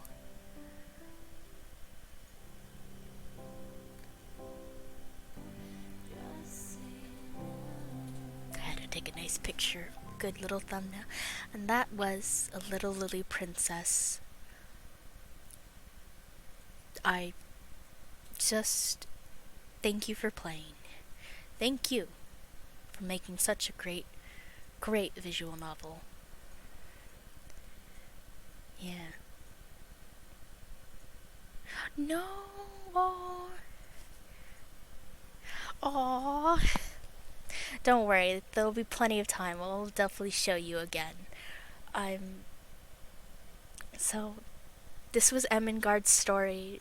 Personally one of my favorites. Absolutely love Ermengarde.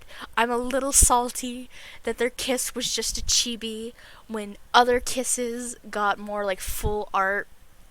Like Ermengarde should have got the most love, but I'm just thank you guys so much for being here with me and tuning into this game with me and being here from the beginning, the middle, and the end. It is one of my favorite stories of all times. I was really worried when I accidentally said it was a Cinderella story that I had maybe spoiled too much. Hopefully nobody noticed or realized until the end, but I love this, like, you got this really good beginning, and then you got this absolutely tragic middle, and you're like, how is it? How could it possibly? And then it just has this uplifting end, and just with such a strong, kind character who just deserves the world. Like, she truly did deserve a happy end for everything she does. And I'm just very thankful to everyone who could be here and watch the stream and be with me and enjoy it. And please let me know if you want me to do the other characters. I'm probably going to skip the main story at this point and just get to the characters, so it should be a lot faster. But this was so much fun, and I'm glad I got to go through the main story with you guys. So, thank you so much. I'm gonna start ending it here for now, and yeah, I would definitely be down. Oh, that sounds perfect. I'm more than happy to do it, but I'm really glad this is the second series I finished on Twitch. I'm really proud of myself. Today was just so great, and I'm so thankful that you guys could be here with me and so supportive, and I don't know what to say. I want to thank you guys so much. I love you both. I hope you have a great night. I know it's late, so I'm going to let you go. Maybe I'll do some editing tonight because I'm feeling super jazzed and I have tomorrow off. Who knows? But thank you. Thank you for being here and experiencing one of my favorite visual novels. Just hands down one of my favorite visual novels. It's so pure. It's so good. So well written. So well animated. Just an absolute joy. And yeah. Alright. Good night, you two. Thank you so much. And anyone else who's watching. Maybe there's more people watching. And if you're just watching and you're just lurking, good night to you too. I hope you had an incredible night.